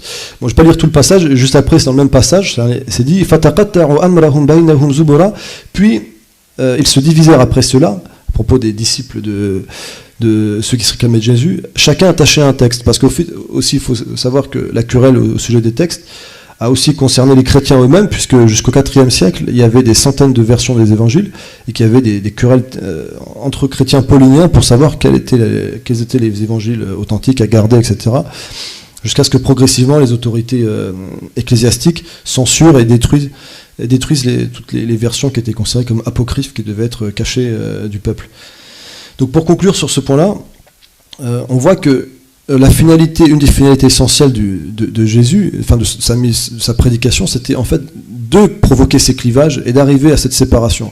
Parce que si on considère que la finalité de Jésus c'était réellement de réformer le peuple juif, de ce point de vue-là, on pourrait dire que c'est un échec, puisque la plupart des juifs l'ont rejeté, etc. En réalité, il existait des divergences et des natures différentes unies artificiellement au sein de la même identité juive, et la venue et la prédication et le message de Jésus a fait en sorte que les natures de chacun se révèlent au grand jour, et que en fait il y a une séparation nette entre les différentes natures. Et ça c'est une constante dans l'histoire des prophètes. On peut dire la même chose à l'époque de Mécoise pour le prophète Mohammed. Avant l'islam, la Mecque c'était un paisible village, une paisible ville où tout le monde s'entendait bien. Quand l'islam arrive, chacun prend parti, certains en réaction contre cette révélation, d'autres en adhérant à cette révélation, et donc la nature de chacun qui était cachée auparavant dans ces moments particuliers de l'histoire se révèle, et donc ça crée des clivages et une dislocation. Et en réalité, le Coran explique, il y a plusieurs passages du Coran qui montrent que cette dislocation est une loi constante dans l'histoire humaine, quelles que soient les communautés. Par exemple, il y a ce verset qui dit Kana an-nas ummatan wahida fab'atha Allahu an-nabiyyina mubashirin wa mundhirin. Donc les hommes étaient une seule et même nation. Allah leur envoya parmi eux des prophètes, en annonciateurs et en avertisseurs. Wa anzala ma'ahum al-kitab bil haqq liyahkuma bayna an-nas fi ma ikhtalafu fihi. Puis il envoya avec eux, avec ces prophètes, des livres en toute vérité afin de trancher dans leurs différends. Wa ma ikhtalafa fihi illa alladhina utuhu min ba'di ma ja'atuhum al-bayyinatu baghyan baynahum. Or seuls ceux qui ont reçu, qui l'ont reçu, ce livre, les livres révélés, se sont divisés, se sont divisés seuls ceux qui ont reçu ces révélations, après qu'elles leur soient parvenues. C'est-à-dire qu'à partir, ce qui est décrit ici, c'est un phénomène que j'appelais l'antidialectique, parce que la dialectique, en logique, c'est une thèse et une antithèse qui produisent une synthèse. Et ce que le Coran nous enseigne ici, c'est que dans l'histoire humaine, au niveau des doctrines, l'évolution des religions, des doctrines, en réalité, c'est la loi inverse qui est en vigueur, c'est une antidialectique. À partir d'un message révélé qui est synthétique, qui est complet, ce message provoque chez les hommes qui reçoivent ce message une dislocation. Chacun va prendre ils vont se séparer par rapport à ce message, chacun prenant et extrapolant une de ces parties, et c'est comme ça que ça va créer des divisions. Et en réalité, ces divisions sont salutaires dans le sens où elles permettent de révéler, c'est ça le but, la réalité de chacun. Toujours par rapport à cette question de la dislocation, pour aussi essayer de faire des généralités, il y a Ibn Taymiyyah, qui était donc la spécialité, donc la discipline principale, c'était l'étude des doctrines et leur évolution et les lois qui guident l'évolution des religions, a mis en avant ce principe-là. Il a expliqué que même à l'intérieur de l'histoire des doctrines dans l'islam, cette loi était en vigueur. À partir de la révélation islamique, des divisions sont apparues, et à chaque époque, des divisions apparaissent de manière en se polarisant, c'est-à-dire qu'il y a toujours ce que j'appelle deux pôles de l'égarement à chaque époque sur un sujet particulier. Les musulmans se polarisent autour de cette question, et ces deux positions extrêmes qui sont toutes les deux fausses. Et c'est pour ça qu'Ibn Taymiyyah a appelé ce qu'on appelle l'wasati, dans le vrai sens du terme, parce qu'il y a aussi pas mal de définitions à faire sur le sujet, qui était la voie médiane, qui ne tombait pas dans l'extrait de l'un ou de l'autre. Et pour reprendre sur les juifs et les chrétiens, les deux excès, c'était les uns qui valorisent la loi en dépréciant la foi, et inversement de l'autre côté, en fait, ils sont d'accord, comme je disais tout à l'heure, sur l'exclusion, sur le principe qu'il faut choisir entre les deux. Alors que la voie médiane, qui était celle de Jésus, puisque Jésus effectivement appelait les juifs à plus de spiritualité, parce que c'est ce qui faisait défaut à cette communauté à cette époque, insistait aussi sur le respect scrupuleux de la loi. Il y a pas mal de références dans les évangiles jusqu'à nos jours sur le sujet, et donc lui il était dans une voie médiane, il ne rejetait pas l'un ou l'autre, il disait qu'en fait il n'y avait pas d'exclusion entre la loi et la foi, mais qu'il y avait une hiérarchie, il y avait une relation particulière à avoir. Et donc pour revenir à Ibn Taymiyyah, il a expliqué notamment en prenant l'exemple d'une querelle, d'un débat qui était très polémique à son époque, c'était le débat sur ce qu'on appelle les noms et attributs divins, l'asma wa sifat. Et il expliquait, en prenant l'exemple de ce qu'on appelle les abstractionnistes, al-mu'attiloun, c'est-à-dire ceux qui disent les différentes tendances, qui rejettent toute forme de caractéristiques qu'on peut attribuer au divin, qui disent qu'en fait le Dieu n'est que pas une idée, dans le sens où il ne peut pas être personnalisé, parce que toute forme de personnalisation, de dire par exemple qu'il peut se mettre en colère, qu'il peut avoir de certaines caractéristiques comme ça, c'est une forme d'anthropomorphisme. Et donc Ibn Taymiyyah explique qu'en fait cette position est née par réaction extrême et exagérée à l'anthropomorphisme païen qui existait réellement. C'est-à-dire que le raisonnement, c'est que en partant du principe que le paganisme, dans sa forme anthropomorphique, était mauvais, l'idée c'est de dire, bon, le vrai, la position juste, c'est d'être dans l'exact contraire absolu, dans le contraire absolu. Donc puisque eux, ils donnent des caractéristiques humaines, ils représentent leur divinité, nous, on doit rejeter toute forme, tout ce qui pouvait faire ressembler, toute ressemblance, tout point commun entre l'humain et le divin, en fait. Et donc il y a ce passage Ar-Risalat Tadmuri où il dit donc il parle de ces abstractionnistes, on va dire, qui disent que donc le Dieu est abstrait, on va dire. Ceux-là, voulant fuir un égarement, tombent dans une chose qui est similaire, voire pire encore. Donc en fait, il résume toujours ça, le problème de fuite, al-firar, le fait de fuir en fait. En voulant fuir un égarement qui est patent, on tombe dans quelque chose d'inverse, au lieu de voir les nuances et l'aspect synthétique.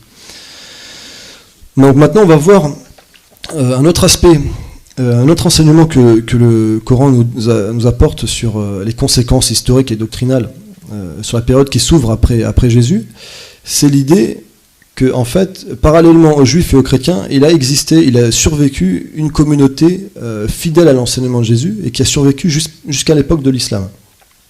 Et donc cette communauté, on va appeler les communautés des Nazaréens, puisque depuis à peu près une quinzaine d'années, en Occident, il y a pas mal d'historiens qui sont penchés sur cette communauté, il y a pas mal d'études sur le sujet, et on trouve dans le Coran pas mal d'indications là-dessus. Donc rapidement, j'ai cité quelques passages qui font allusion à ça. Donc déjà, un instant, excusez-moi.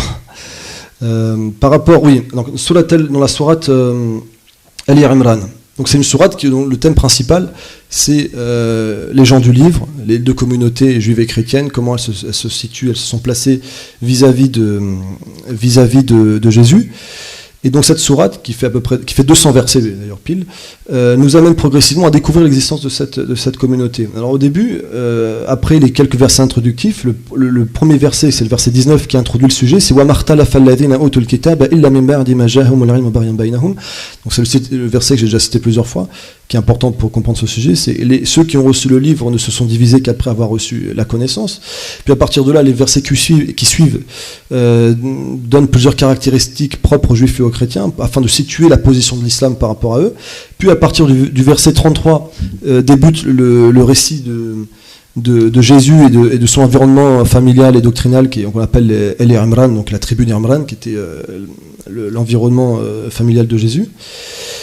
Puis ce passage se termine avec cette affirmation Inna hadha lahu al-qasasul haqq. Voilà en toute vérité le récit de Jésus. Enfin, voilà le récit véridique de Jésus. Enfin, voilà le récit véridique, parce que l'enjeu c'était que chez les juifs, chrétiens et musulmans, c'est l'interprétation de la vie et des paroles de Jésus.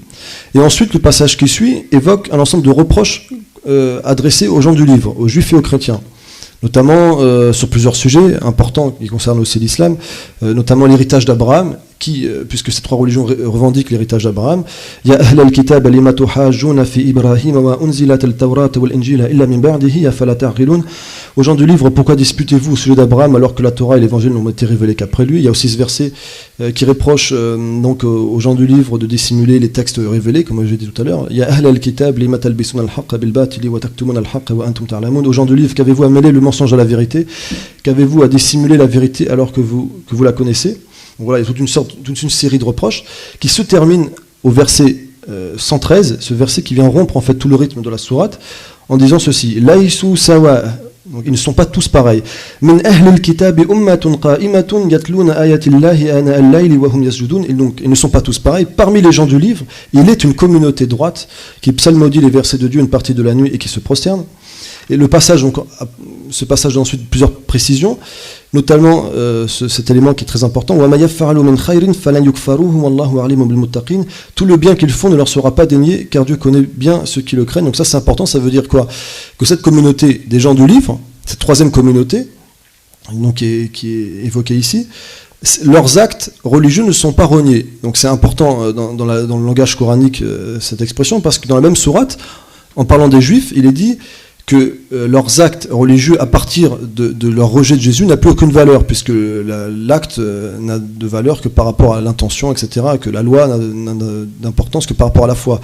Donc il est dit Ulaika alladhina habitat a'maluhum fid dunya wal akhirah wa ma lahum min nasirin. Donc en parlant des juifs, ceux-là perdent le bénéfice de leurs actes dans ce monde et dans la vie future. Donc là il y a une opposition qui est faite sur ce sujet entre les juifs et ce troisième courant des gens du livre, puisque eux, leurs actions continuent d'être comptées et d'être considérées d'un point de vue religieux, puisqu'en fait eux ils se sont pas égarés, ils ont gardé la combinaison entre la foi et la loi, ils sont restés sur la voie de Jésus en fait.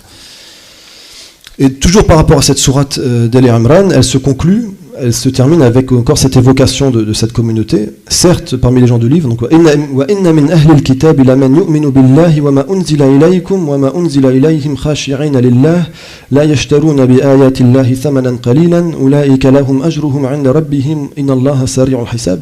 Certes parmi les gens du livre, il en est qui croient en Dieu, en ce qui vous fut révélé et en ce qui leur fut révélé, plein d'humilité envers Allah. Ils n'échangent pas ces versets à vil profit.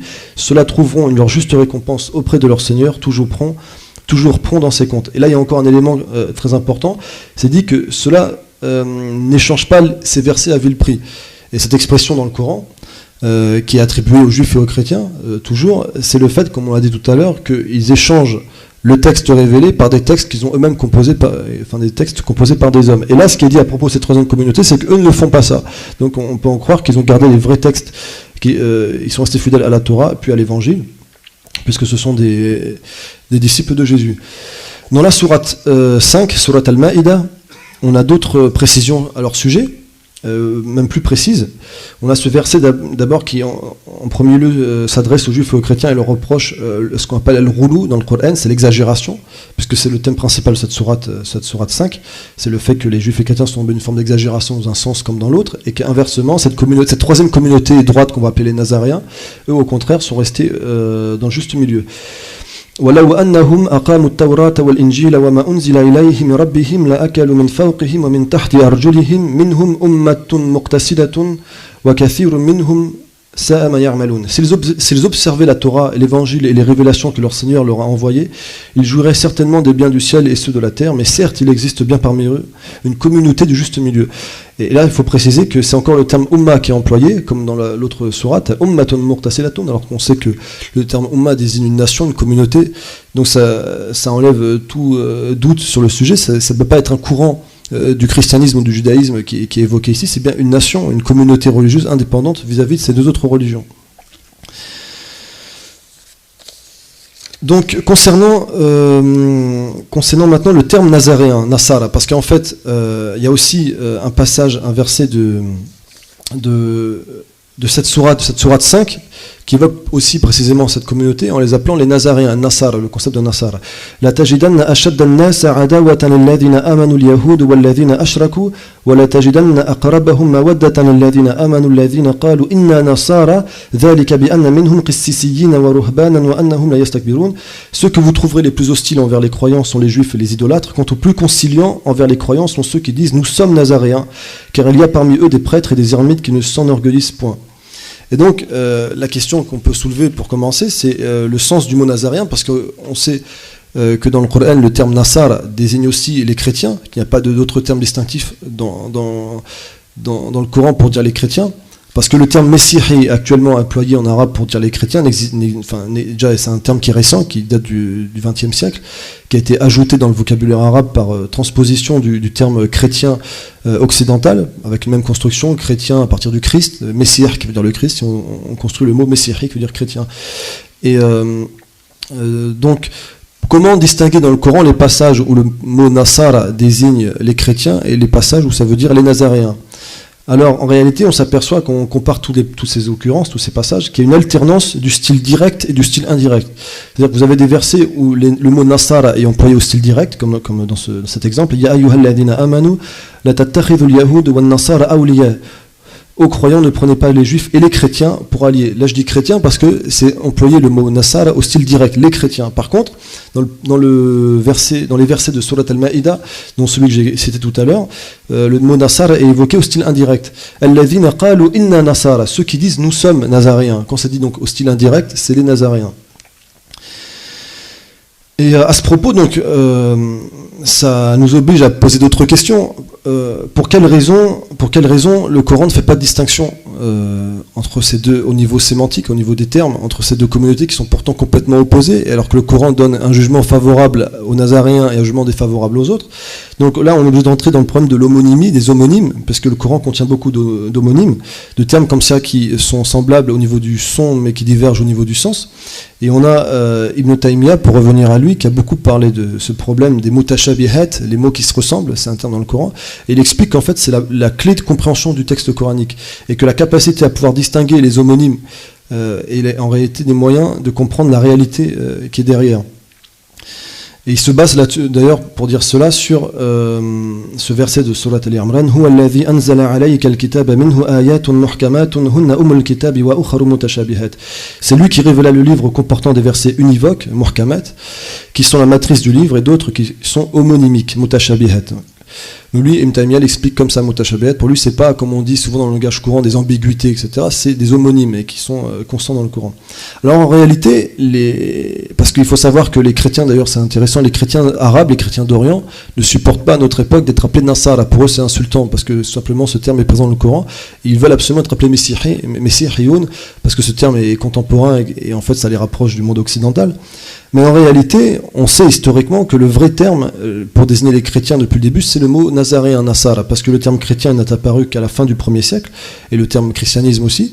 Et on a beaucoup de témoignages qui attestent que pendant à peu près une soixantaine d'années, la période qui a succédé à la disparition de Isa, alayhi salam, en réalité, tous les courants qui se réclamaient de Jésus, quels qu'ils soient, étaient appelés nazaréens.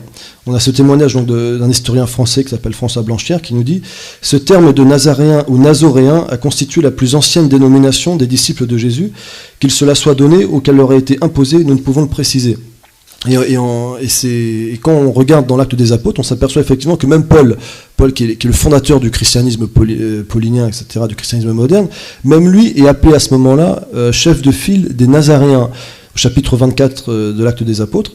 Et on a aussi toute une série de témoignages d'auteurs chrétiens anciens, bien avant l'islam, comme Tertullien, Eusèbe de Césarée ou Épiphane de Salamine, qui disent tous qu'en fait, le vrai mot pour dire chrétien, c'est nazaréen. Par exemple, j'ai cet exemple de Eusèbe de Césarée qui dit « Nazareth, sur la base de ce nom, le Christ fut appelé nazaréen, et nous qui sommes présentement dénommés chrétiens, avons reçu dans le passé le nom de nazaréen. » Il y a pas mal d'éléments qui vont dans le même sens. Donc en fait, on s'aperçoit qu'en réalité, le Coran donne aux chrétiens le vrai terme, le terme historique, c'est le terme légitime pour appeler les chrétiens. Et donc le moyen de distinguer entre le sens restreint et le sens général, puisqu'en fait la distinction elle est à ce niveau-là, il y a le concept de nazaréen restrictif pour dire les nazaréens, et le terme nasara au sens large pour dire tous les courants qui se réclament de Jésus, dont le christianisme au sens large du terme. Donc maintenant, on va essayer de comprendre les origines, comment s'est produite cette rupture entre les nazaréens et les chrétiens, d'un point de vue purement historique. Tout à l'heure, on a évoqué le fait que Paul a imposé plusieurs changements et qui ont abouti à la naissance du courant chrétien qui s'est autonomisé. Il faut revenir avant lui encore, puisque immédiatement après la disparition de Jésus, on le sait grâce à l'Acte des Apôtres, dans le Nouveau Testament, qu'il y avait une communauté que des fois les historiens appellent les proto-chrétiens ou les judéo-nazaréens, etc. C'est une communauté qui était les disciples qui sont restés fidèles à Jésus juste après sa disparition. Et à ce moment-là, il n'y a pas encore ni de christianisme, ni de courant nazaréen. Ils sont mélangés, c'est un moment d'ailleurs d'une période assez confuse à tous les points de vue. Mais il y a dans cette communauté des origines déjà un commencement de séparation. Avec trois éléments, trois barrières. La première, c'est une barrière culturelle, parce qu'on apprend dans le Nouveau Testament donc qu'il y avait certains croyants, comme il disait, croyants en Jésus, qui étaient de langue grecque, et d'autres qui parlaient l'hébreu, et qu'il y a commencé à avoir des tensions entre les deux groupes. Il y a ce passage, par exemple, de chapitre 6 de l'Acte des Apôtres. Les croyants de langue grecque se plaignirent de ceux qui parlaient l'hébreu, et ils disaient que les veuves de leur groupe étaient négligées au moment où chaque jour on distribuait les repas. Donc ça, c'est la première, une fracture, on va dire, sociologique, culturelle, à l'intérieur de cette première communauté. Deuxièmement, il y a eu une barrière géographique, juste après, avec ce qu'on appelle, le meurtre d'Étienne. Étienne, c'est le premier martyr pour les chrétiens, c'est le premier disciple de Jésus qui a été tué par les pharisiens, il a été lapidé.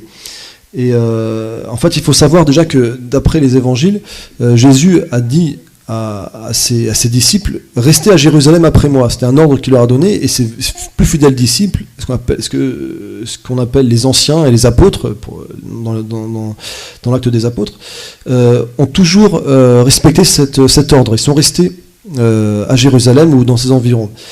Mais quand il y a eu ce meurtre d'Étienne, une grande partie de cette première communauté qui comptait à peu près une centaine de personnes s'est divisée. Il y en a beaucoup qui ont eu peur de la répression des pharisiens et qui ont décidé de partir. Et ils sont partis loin de Jérusalem, et beaucoup d'ailleurs sont arrivés dans la ville d'Antioche. Et donc ça a ajouté à la barrière culturelle une barrière géographique, puisqu'il y a deux groupes qui maintenant étaient séparés, même si officiellement ils étaient encore la même communauté religieuse. Enfin, la troisième barrière, ça a été sur les méthodes de prédication, puisque avant Paul a fait de la prédication des païens une règle, mais avant lui, les premiers exilés, donc croyants en Jésus qui sont arrivés à Antioche, ont pris eux-mêmes l'initiative dans leur relation sociale, de s'adresser à des païens et de prêcher la foi en Jésus. Et donc ça, ça a ajouté à la barrière culturelle une barrière géographique, puisque avant Paul a fait de la prédication des païens une règle, mais avant lui, les premiers exilés, donc croyants en Jésus qui sont arrivés à Antioche, ont pris eux-mêmes l'initiative dans leur relation sociale de s'adresser à des païens et de prêcher la foi en Jésus. Donc on voit qu'à ce moment-là, il existe à l'intérieur de cette communauté, ces croyants en Jésus, 3 séparations. Une séparation géographique entre un premier groupe qui est centré sur Jérusalem et une deuxième groupe qui est centré sur Antioche. Une barrière sur l'origine des fidèles qui deviennent de plus en plus païens d'un côté et qui est en croissance, en très grande croissance, puisque la prédication des exilés à Antioche et ailleurs marche très très bien auprès des païens, et très vite les adeptes deviennent très nombreux, alors qu'au niveau à Jérusalem, les Nazaréens, les apôtres et les anciens disciples de Jésus prêchent, mais très peu, et leur mouvement n'évolue pas de manière exponentielle comme ça. Et troisièmement, donc c'est une limite culturelle, puisque plus il y a de païens qui rentrent dans le groupe d'Antioche, plus ils influencent culturellement ce groupe-là, au niveau linguistique, au niveau de la mentalité. C'est des gens qui ne sont pas habitués aux pratiques juives, qui ne connaissent pas la Torah, et qui ont beaucoup de mal, quand ils adhèrent à la foi en Jésus, à pratiquer les commandements juifs qui étaient encore pratiqués par tous ces groupes-là, à ce moment-là. Et c'est à ce moment-là précisément que Paul arrive. Donc lui, brièvement pour sa biographie, c'est un juif qui appartient à la diaspora juive qui vit en Cilicie, à Tars, c'est en Asie mineure, en Turquie actuelle. Et il a la citoyenneté romaine, donc il appartient à une famille qui est quand même de juifs plus ou moins intégrés. Et assez jeune, il prend la décision de partir au Proche-Orient pour revenir à ses sources juives et apprendre. Il appartient au courant pharisien et il étudie la religion auprès d'un maître pharisien qui est très connu à l'époque, qui s'appelle Gamaliel. Et c'est là-bas qu'il va rencontrer un homme de sa même génération qui s'appelle Barnabé, qui est un juif originaire de Chypre. Donc après ça, il se retrouve à Jérusalem, il appartient, comme je l'ai dit tout à l'heure, aux milices pharisiennes, il a une haine farouche de Jésus et de tous ses disciples, jusqu'au jour où, brusquement, il se convertit au christianisme. Enfin, pardon, pas au christianisme, le christianisme n'existe pas, même le terme n'existe pas à ce moment-là, enfin, à la foi en Jésus plutôt. Et il essaye de se joindre très naturellement à ses disciples, et ce qui est intéressant, c'est qu'on voit dans l'acte des apôtres qu'il est rejeté au début par les apôtres qui ne veulent pas le voir, qui ont une grande méfiance envers lui, et qui pensent que c'est un hypocrite, que c'est en fait un espion. Je cite, « Arrivé à Jérusalem, Saül essaya de se joindre aux disciples, mais tous en avaient peur, car ils ne croyaient pas qu'il fût vraiment un disciple. » Et c'est grâce à son vieil ami Barnabé, qui lui, entre-temps, appartient au mouvement, qui est quelqu'un de confiance, qui inspire la confiance des apôtres, etc., qui réussit à être introduit dans leur cercle. Barnabé le prit alors avec lui et le conduisit auprès des apôtres. Après ça, en fait, a priori, ça ne s'est pas trop bien passé parce qu'il repart immédiatement, il ne reste pas du tout avec eux, il repart dans son pays natal, en Cilicie. Et parallèlement à ça, Barnabé rejoint, comme lui, il est considéré comme un des piliers de ce petit groupe, cette petite communauté de croyants en Jésus. Il se retrouve à Antioche pour organiser ces nouvelles conversions, cette nouvelle communauté. Et là, il voit qu'il a besoin de Paul parce que Paul est très intégré, il connaît la citoyenneté romaine, il connaît bien les langues des païens, etc. Et il sait qu'il a besoin de lui pour sa prédication. Donc il l'invite à le rejoindre. Et c'est là que tout commence, puisque Paul devient donc un prédicateur et décide de partir un peu partout dans l'Empire romain, en Asie mineure, en Grèce, pour prêcher les Juifs d'abord. Ils vont pas se rendre chez les païens, ils se rendent parce qu'il y a des communautés juives qui sont éparpillées partout dans l'Empire romain. Comme pour nous à notre époque, la dispersion des musulmans en terre occidentale. Et donc lui, à chaque fois, il se rend dans de nouvelles villes, et il se rend dans les synagogues pour prêcher les Juifs. Et il dit qu'en fait, il suscite toujours l'hostilité des Juifs, il y a très peu de conversions, les Juifs ne le suivent pas, ont une grande méfiance pour lui. Plusieurs fois, il est roué de coups, il est battu, jugé, insulté, expulsé des villes, etc. Jusqu'à ce qu'il prenne la décision, enfin, il prétexte ça, il dit que c'est la raison pour laquelle il a pris cette décision, de ne plus prêcher du tout les Juifs et de s'intéresser qu'aux païens. Donc il y a par exemple cette citation de lui, de Paul, qui dit « Si vous êtes perdus », il s'adresse aux Juifs, ce sera par votre propre faute, dès maintenant j'irai vers ceux qui ne sont pas Juifs. Donc là, c'est vraiment une séparation qui est encore plus importante avec le groupe des Nazaréens qui est resté à Jérusalem, qui eux continuent à être fidèles à l'enseignement de Jésus qui a demandé à ne prêcher que les Juifs et pas prêcher les païens. Donc là il y a vraiment une séparation qui devient de plus en plus nette.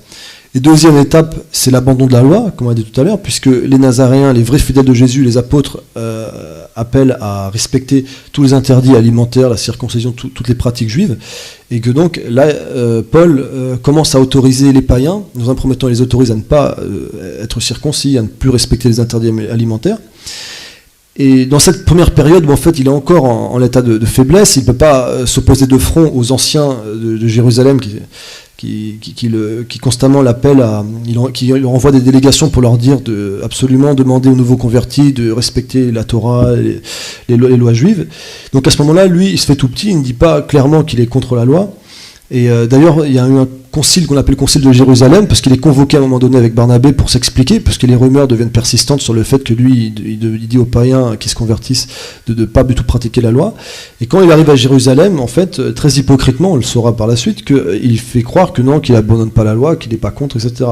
Il attend en fait que son mouvement soit assez important, assez puissant, quelques années plus tard, pour déclarer ouvertement son abandon de la loi et qu'il justifie d'un point de vue théologique et philosophique. C'est-à-dire que lui, ça devient une doctrine, c'est pas juste un accommodement pour faciliter la conversion, c'est réellement parce qu'il a une vision des choses, il invente une doctrine qui n'existe pas avant lui, qui est donc l'affranchissement à l'égard de la loi pour tous ceux qui ont foi en Jésus. Et donc là, la séparation avec le courant nazaréen est totale. Et le dernier acte de cette rupture, qui a vraiment consacré la naissance d'un côté du christianisme et donc l'autonomisation du courant nazaréen, la séparation entre les deux courants, ça va être la rupture avec Barnabé.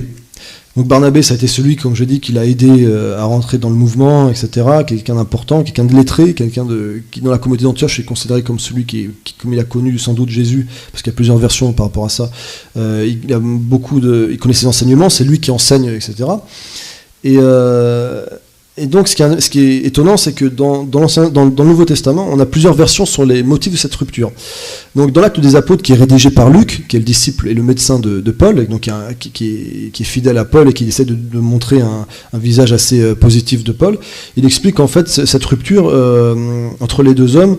Elle est pas si grave que ça, parce que c'est juste un désaccord sur le fait d'envoyer quelqu'un avec eux dans leur prédication. Je vais citer le passage exactement.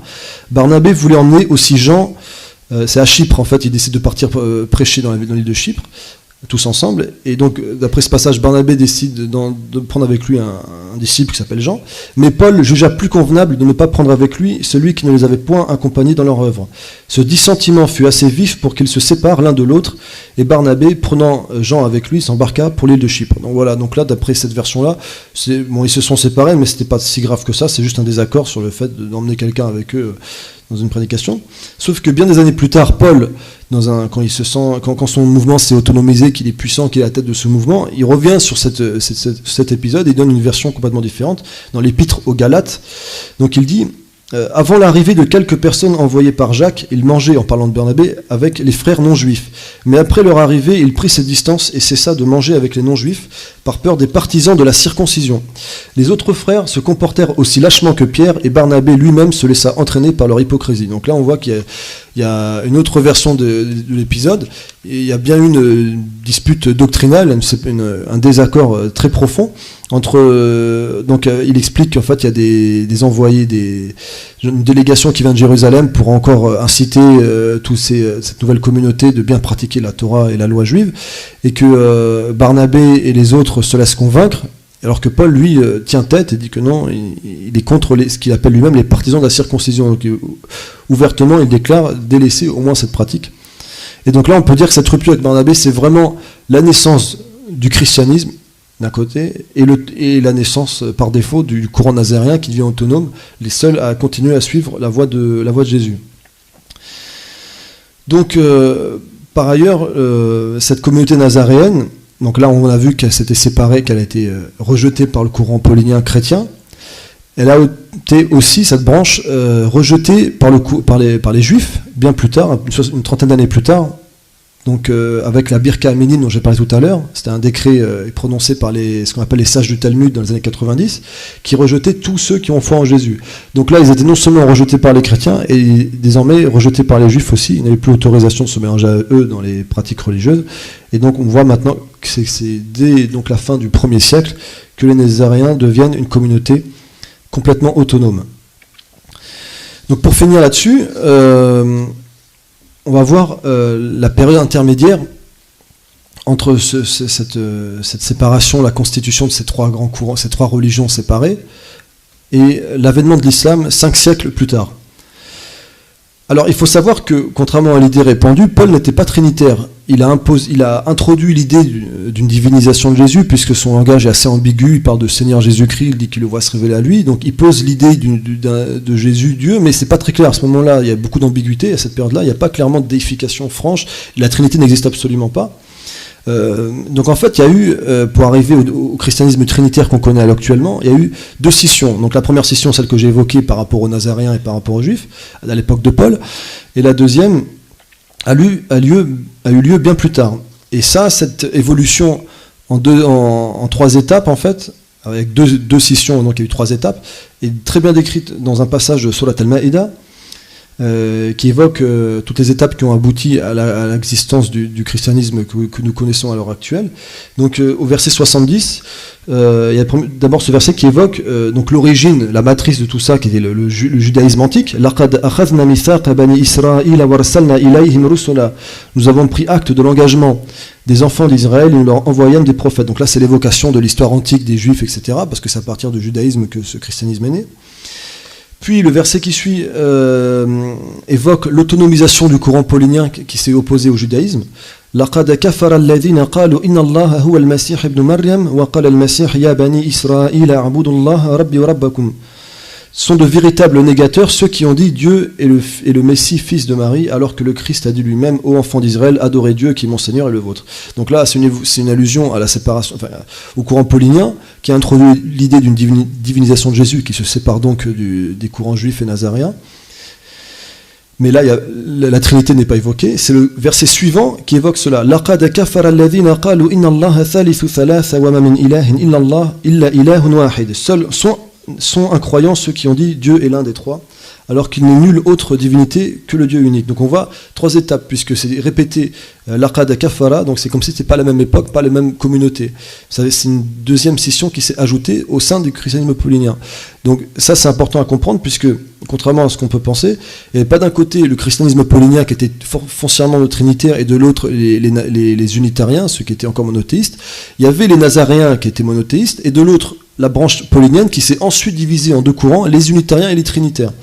Ça s'est produit, déjà le terme trinité, en latin trinitas, n'est apparu qu'en l'an 208, donc on voit plus de 130 années après Paul, sous la plume de l'écrit de l'auteur chrétien carthaginois qui s'appelle Tertullien, dans l'un de ses livres. Et il a fallu encore attendre plus d'1 siècle pour que ça devienne un dogme officiel donc de l'église officielle, qu'on appelle l'église conciliaire, en 380 exactement, sous l'empereur byzantin Théodose, avec ce qu'on appelle le Codex Theodosinus, qui dit « Nous devons croire en la divinité unique du Père, du Fils et du Saint-Esprit, en une égale majesté et pieuse trinité. » Donc il a fallu attendre toutes ces années-là pour qu'il y ait une scission à l'intérieur des pauliniens, des chrétiens pauliniens, entre les trinitaires et les unitariens, parce que parallèlement à ça, il y avait beaucoup d'opposition à la Trinité, et chez des pauliniens, des penseurs et des auteurs et des évêques et des prêtres pauliniens, c'est-à-dire qui reconnaissaient Paul effectivement comme un apôtre par révélation, qui donnait de la valeur à ses paroles, à ses écrits, etc., mais qui simplement rejetaient l'idée d'une divinisation de Jésus et de l'idée d'une Trinité. Et donc à partir de cette époque-là, il s'est déroulé une véritable guerre à l'intérieur du monde chrétien entre ces 2 courants, entre le courant trinitaire et unitarien. Dans un premier temps, il y a eu le plus connu d'entre eux, c'était ce qu'on appelait l'évêque d'Alexandrie qui s'appelait Arius, qui a fondé la doctrine arienne, qui donc s'est opposé à la Trinité et qui a fait une grande prédication par rapport à ça. Il y avait aussi en Tunisie actuelle Donate, qui est moins connu, qui était aussi un unitarien. Et donc tous les peuples d'Afrique du Nord étaient unitariens, ainsi que la plupart des peuples qui se convertissaient au christianisme à cette époque-là, ce qu'on appelle les peuples barbares d'Europe. Les peuples goths, visigoths, etc., notamment sous l'effet de la prédication d'un évêque goth qui s'appelait Vulfila, qui a fait une grande prédication, et ce qui fait qu'à cette époque-là, vers le IVe siècle, les trinitaires sont minoritaires, et on aurait pu croire que c'est le courant unitarien qui aurait pu triompher au sein du christianisme. Mais tout s'inverse à partir de l'année 500, avec un événement considérable à l'échelle de l'humanité, qui est pour plein de raisons, qui est la conversion de Clovis, roi des Francs, qui était païen, au christianisme trinitaire. Donc il donne, alors que c'est un peuple franc qui est un peuple très belliqueux, très guerrier, qui est très puissant en Europe à ce moment-là, il donne un avantage aux trinitaires.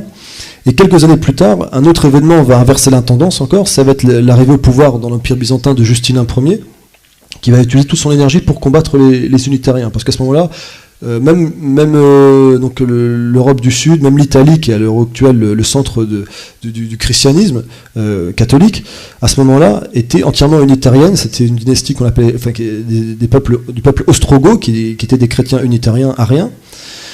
Et donc Justinien envahit l'Italie, parvient à faire tomber les unitariens. Il envahit aussi la Tunisie actuelle qui était dominée par les Vandales, qui étaient aussi des unitariens. Et donc progressivement, l'expansion de l'Empire byzantin fait que les trinitaires prennent avantage. Et le dernier épisode de cette bataille, on va dire, c'est en Espagne, puisqu'il y a la dynastie des Visigoths, qui est une dynastie unitarienne. Et ça se déroule à la fin du VIe siècle, avec l'arrivée au pouvoir d'un nouveau roi qui s'appelle Recared, qui se convertit à la foi trinitaire, au catholicisme, et qui éradique l'arianisme de toute l'Espagne. Et le dernier soubresaut de la doctrine unitarienne, ça va être en l'an 610, puisqu'il y a un aristocrate wisigoth qui essaye de refaire un coup d'État pour établir l'unitarisme en Espagne, et son coup d'État échoue, il est assassiné, et il n'y aura plus jamais d'unitarisme dans le monde chrétien. C'est le triomphe absolu de la foi trinitaire dans le monde chrétien. Et cette même année 610, le prophète Mohammed a 40 ans, et c'est là qu'intervient la révélation islamique et l'avènement de l'islam. Donc ce que je veux montrer ici, c'est qu'il y a vraiment un lien, enfin il y a vraiment le fait que l'islam apparaisse à précisément un moment où disparaît tout le contrepoids au christianisme trinitaire en fait. Donc là on a vu la disparition, d'ailleurs c'est l'une des finalités du Coran, rétablir la vérité sur Jésus. Comme le dit ce verset, Ya ahl al-kitab, qad ja'akum rasuluna yubayyinu lakum kathiran mimma kuntum tukhfuna min al-kitab wa ya'fu an kathir. Donc aux gens du livre, notre prophète vient vous dévoiler de nombreux versets que vous teniez cachés tout en passant sur bien d'autres choses. Et donc on voit que la vérité sur Jésus et sur tous ces éléments-là est une des finalités de l'islam qui vient redonner, faire un contrepoids au trinitarisme chrétien. Et concernant les Nazaréens, parallèlement à ça, on sait qu'ils disparaissent à cette époque-là. Également, les historiens actuels disent que les historiens occidentaux disent qu'on n'a plus de traces des Nazaréens à ce moment-là, qui disparaissent, et à tel point que l'historien François Blanchard dit que vraisemblablement ils auraient rejoint les disciples de Mahomet. Et effectivement, on sait aussi par un hadith qu'il y a un lien de causalité entre l'arrivée de l'islam et la disparition de tous ces courants, puisqu'il y a ce hadith qui dit Inna Allah nazara ila ahli al-ardi famaqatahum arabahum wa ajabahum illa baqaya min ahli al-kitab. Dieu observa les habitants de la terre et fut pris de colère à leur égard, arabes et non-arabes, à l'exception de quelques reliquats des gens du livre. Donc on peut croire que ces quelques reliquats des gens du livre, c'est ces derniers Nazaréens. Ça fait écho à un passage de l'évangile de Barnabé, où il y a cette parole qui est attribuée à Jésus, qui rejoint un peu cela, qui dit, où Jésus est interrogé au sujet de l'arrivée de l'ultime messager, et il répond « Il ne viendra pas de votre temps, mais bien des années après vous, quand mon évangile sera si effacé qu'il ne restera plus qu'à peine 30 fidèles. En ce temps-là, Dieu aura pitié du monde. » Et effectivement, dans la sira du prophète, dans la biographie du prophète et l'histoire de l'islam, on sait qu'il y avait pas mal de témoignages. On a vu des moines qui n'étaient pas vraiment chrétiens, mais qui croyaient en Jésus et qui reconnaissaient la prophétie de Mohammed. Il y a par exemple le moine Bouhayra en Syrie qui a reconnu le prophète quand il était très jeune, quand il s'est rendu en Syrie. Il y a aussi le cousin de Khadija qui s'appelle Waraq ibn Nawfal, qui dans les sources musulmanes on dit qu'il est nasrani, on pourrait croire a priori que c'est un chrétien, mais en fait sans doute nazaréen, puisque les paroles qui lui sont attribuées, c'est pas un vocabulaire chrétien du tout, puisqu'il dit, en entendant parler de la révélation de Mohammed, il dit voilà celui qui lui a révélé ça, en parlant de Jibril, est le même qui a révélé à Moïse et à Jésus. Et il y a enfin Salman le Perse, Salman al-Farisi, qui dans sa biographie raconte qu'il a rencontré des moines qui lui ont parlé d'un ultime prophète qui allait arriver et qui l'ont dirigé ainsi vers l'Arabie. Et il faut croire aussi que Abu Bakr, après la mort du prophète, quand il envoie ses armées en Syrie, fait allusion à eux quand il dit à Yazid ibn Abi Sufyan, qui est un général, et il leur dit ne combattez pas les ermites et les moines que vous retrouverez retranchés dans les montagnes. Et c'est peut-être à eux qu'il est fait allusion.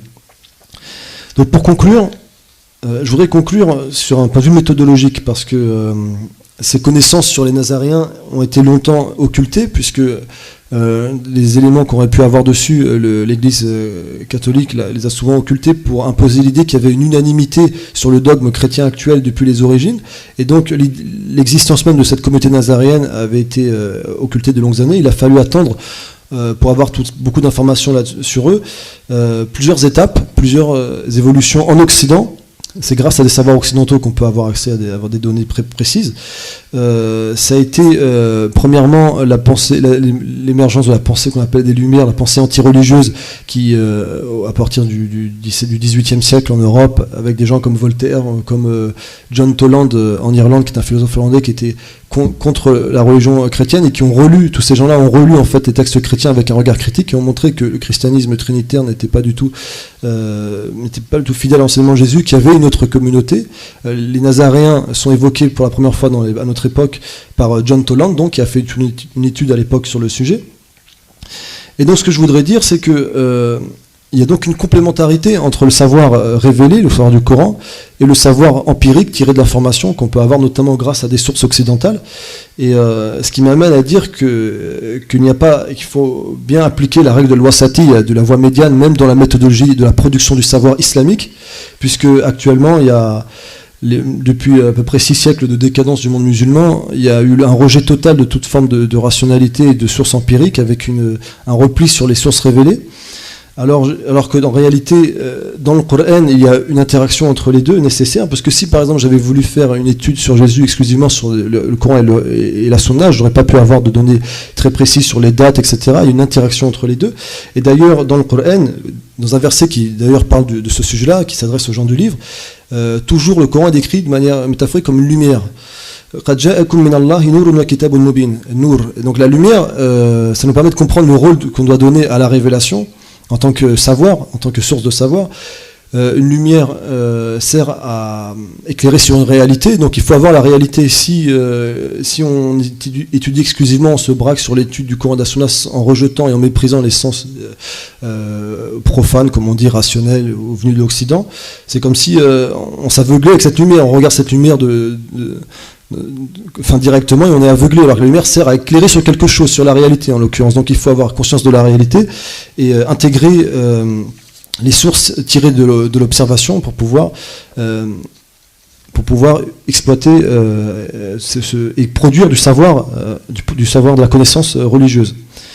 Donc j'ai développé une petite parabole qui n'est pas très poétique, mais c'est pas grave, pour bien comprendre la relation entre les deux, parce qu'en fait, c'est quoi la règle de l'wasatiyya, la voie médiane? C'est deux règles. Premièrement, la règle de non-exclusion. On a vu par rapport aux juifs et aux chrétiens qu'ils étaient dans l'exclusion, la loi ou la foi, et donc il y a toujours deux forces, il ne faut pas les exclure. Donc en révélation, observation, ne sont pas en opposition, il faut combiner les deux. Mais deuxièmement, il faut aussi prendre conscience qu'il y a une hiérarchie entre les deux, et il y a un moyen de les mettre en interaction. Et donc ça c'est important. Donc ma petite parabole, c'est pour montrer le lien et la relation qu'il doit avoir entre la révélation et les sciences, on va dire, empiriques, profanes, etc. C'est un outil, une machine-outil perfectionnée qui permet de produire à partir de bois, par exemple, de bois brut, des objets complexes. Donc on va dire que cet outil, c'est le Coran et la Sunna, qui permet de produire de la connaissance. Et si on a l'outil, comme actuellement l'enseignement islamique qui est très décadent à notre époque depuis longtemps, malheureusement maintenant, qui se replie sur l'outil mais qui n'a pas le bois, qui n'a pas la matière brute à introduire dedans pour produire de la connaissance, donc il ne sert à rien. Inversement, du côté occidental, on a qui valorise depuis plusieurs siècles avec une nouvelle méthodologie du savoir, le savoir empirique, et qui rejette toute forme d'éclairage de la révélation. C'est comme si on accumulait du bois et qu'on n'avait pas la machine pour transformer cela en savoir. Je vous conseille de regarder, par exemple, parce qu'on a traité un sujet qui est relatif à l'histoire, les thèses de doctorat dans les universités occidentales sur l'histoire. Elles sont très factuelles, elles ne sont pas intéressantes, parce qu'en réalité c'est qu'une accumulation de données, donc ils sont très forts dans l'accumulation rigoureuse des données, au niveau de l'expérimentation, ils croisent pas mal de données, mais ils font qu'accumuler des données, et il n'y a pas de compréhension réelle des choses et de l'histoire, etc. Et inversement, et il y a aussi une autre position, qui est la fausse voie médiane, qui est l'islam modéré, que moi j'appelle l'islam médiocre, qui consiste à reconnaître, qui a au moins la qualité de reconnaître qu'il faut les deux, mais qui va donc accumuler la machine d'un côté et un tas de bois de l'autre, mais qui ne sont pas assez intelligents pour pouvoir mettre en relation les deux, qui ne savent pas servir de la machine, et qui ne savent pas comment introduire le bois dans cette machine, et donc ça ne produit rien du tout. Donc il faut bien comprendre les méthodologies d'interaction pour pouvoir mettre en relation ces différents types de savoirs et produire de la connaissance religieuse. C'est vraiment le but des sciences religieuses. Et d'ailleurs, pour finir par rapport à ça, dans le Coran aussi, puisqu'on a parlé des homonymes tout à l'heure, qui était une clé de compréhension du Coran, on a vu ça par rapport au terme de Nazaréen, il y a un homonyme très important dans le Coran qui est le terme ayat, qui a plusieurs significations, notamment deux. Alors qu'il y en a 3 en réalité, mais là, par rapport à ce qui intéresse 2, tantôt dans le Coran, ça signifie, ça désigne la révélation, les signes de la révélation. Donc voilà, un livre qui t'a été révélé contenant des versets explicites. Et dans d'autres passages, le mot ayat désigne un tout autre sens. Il désigne les éléments de la création, les éléments empiriques tirés d'observation. Et en vérité, il existe dans la création des cieux et de la terre et dans l'alternance de la nuit et du jour tant de signes, ayat, pour des gens doués d'intelligence. Donc le fait qu'il y a une homonymie ici prouve qu'il faut une interaction entre les deux types de ayat, les deux types de signes révélés et tirés d'observation. Donc ça m'amène, pour conclure, à dire que cette approche-là nous oblige à avoir une vision un peu subtile des relations, premièrement des relations entre l'islam et l'Occident, puisqu'on voit que c'est puisque l'Occident s'est enfermé dans des méthodes empiriques qui ont eu pour résultat de produire une grande quantité de savoirs empiriques. Maintenant, tous ces savoirs sont à notre disposition, donc il ne faut pas voir aussi s'enfermer dans la conflictualité avec l'Occident. J'ai aussi développé encore une petite parabole par rapport à ça, la parabole de l'arbre, où en fait une grande majorité des musulmans à l'heure actuelle, et c'est le problème principal de notre communauté, ont une définition très limitée de la religion, et donc n'arrivent même pas à voir les divergences, les antagonismes profonds d'un point de vue idéologique, philosophique, dogmatique entre l'islam en tant que représentation du monde et l'approche occidentale, qui est aussi une conception du divin, une conception de l'humain complètement antagonique. Inversement, une petite minorité, et j'espère qu'elle va continuer à grossir, a pris conscience de cet antagonisme, on comprenne véritablement ce qu'est l'Occident, ce qu'est véritablement l'islam, etc. Mais il ne faut pas s'arrêter dans cette conflictualité pure, dans ce rejet pur. Il faut passer à une autre étape, parce qu'il y a toujours une autre étape par rapport à ça. Et donc la parabole que je voulais faire, c'est par rapport à l'arbre. C'est comme si, par exemple, il y a des peuples, les animistes, par exemple, qui adorent des éléments de la nature, notamment les arbres, qui vont attribuer à l'arbre un esprit, par exemple, et l'invoquer. Donc, de notre point de vue, c'est une forme de polythéisme, bien sûr, de shirk. Donc, dans un premier temps, en disant la ilaha illallah, vous rejetez cet arbre en tant que divinité, vous êtes dans le rejet, dans la conflictualité, on va dire, pour faire le lien avec ce que je disais. Mais après, ça ne suffit pas. Après, il faut, une fois qu'on a donné à l'arbre son vrai statut et au créateur son vrai statut, on peut revenir vers cet arbre, et maintenant qu'on l'a remis à sa place, à la place qu'il mérite, on peut voir en lui un moyen, comme c'est un makhlouk, quelque chose qui est créé, un moyen de remercier le créateur. Donc, il faut pouvoir, où je veux en venir, voir les aspects positifs. Donc, c'est la même chose pour l'Occident. Il faut voir que sur le fond, il y a l'antagonisme idéologique profond, qui nous oblige à revendiquer notre autonomie identitaire, culturelle, etc. Mais en même temps, on doit être capable de ne pas être dans la conflictualité radicale et bête vis-à-vis de l'Occident et de voir les bons aspects pour achever cette réforme. Donc voilà, je crois que j'ai terminé.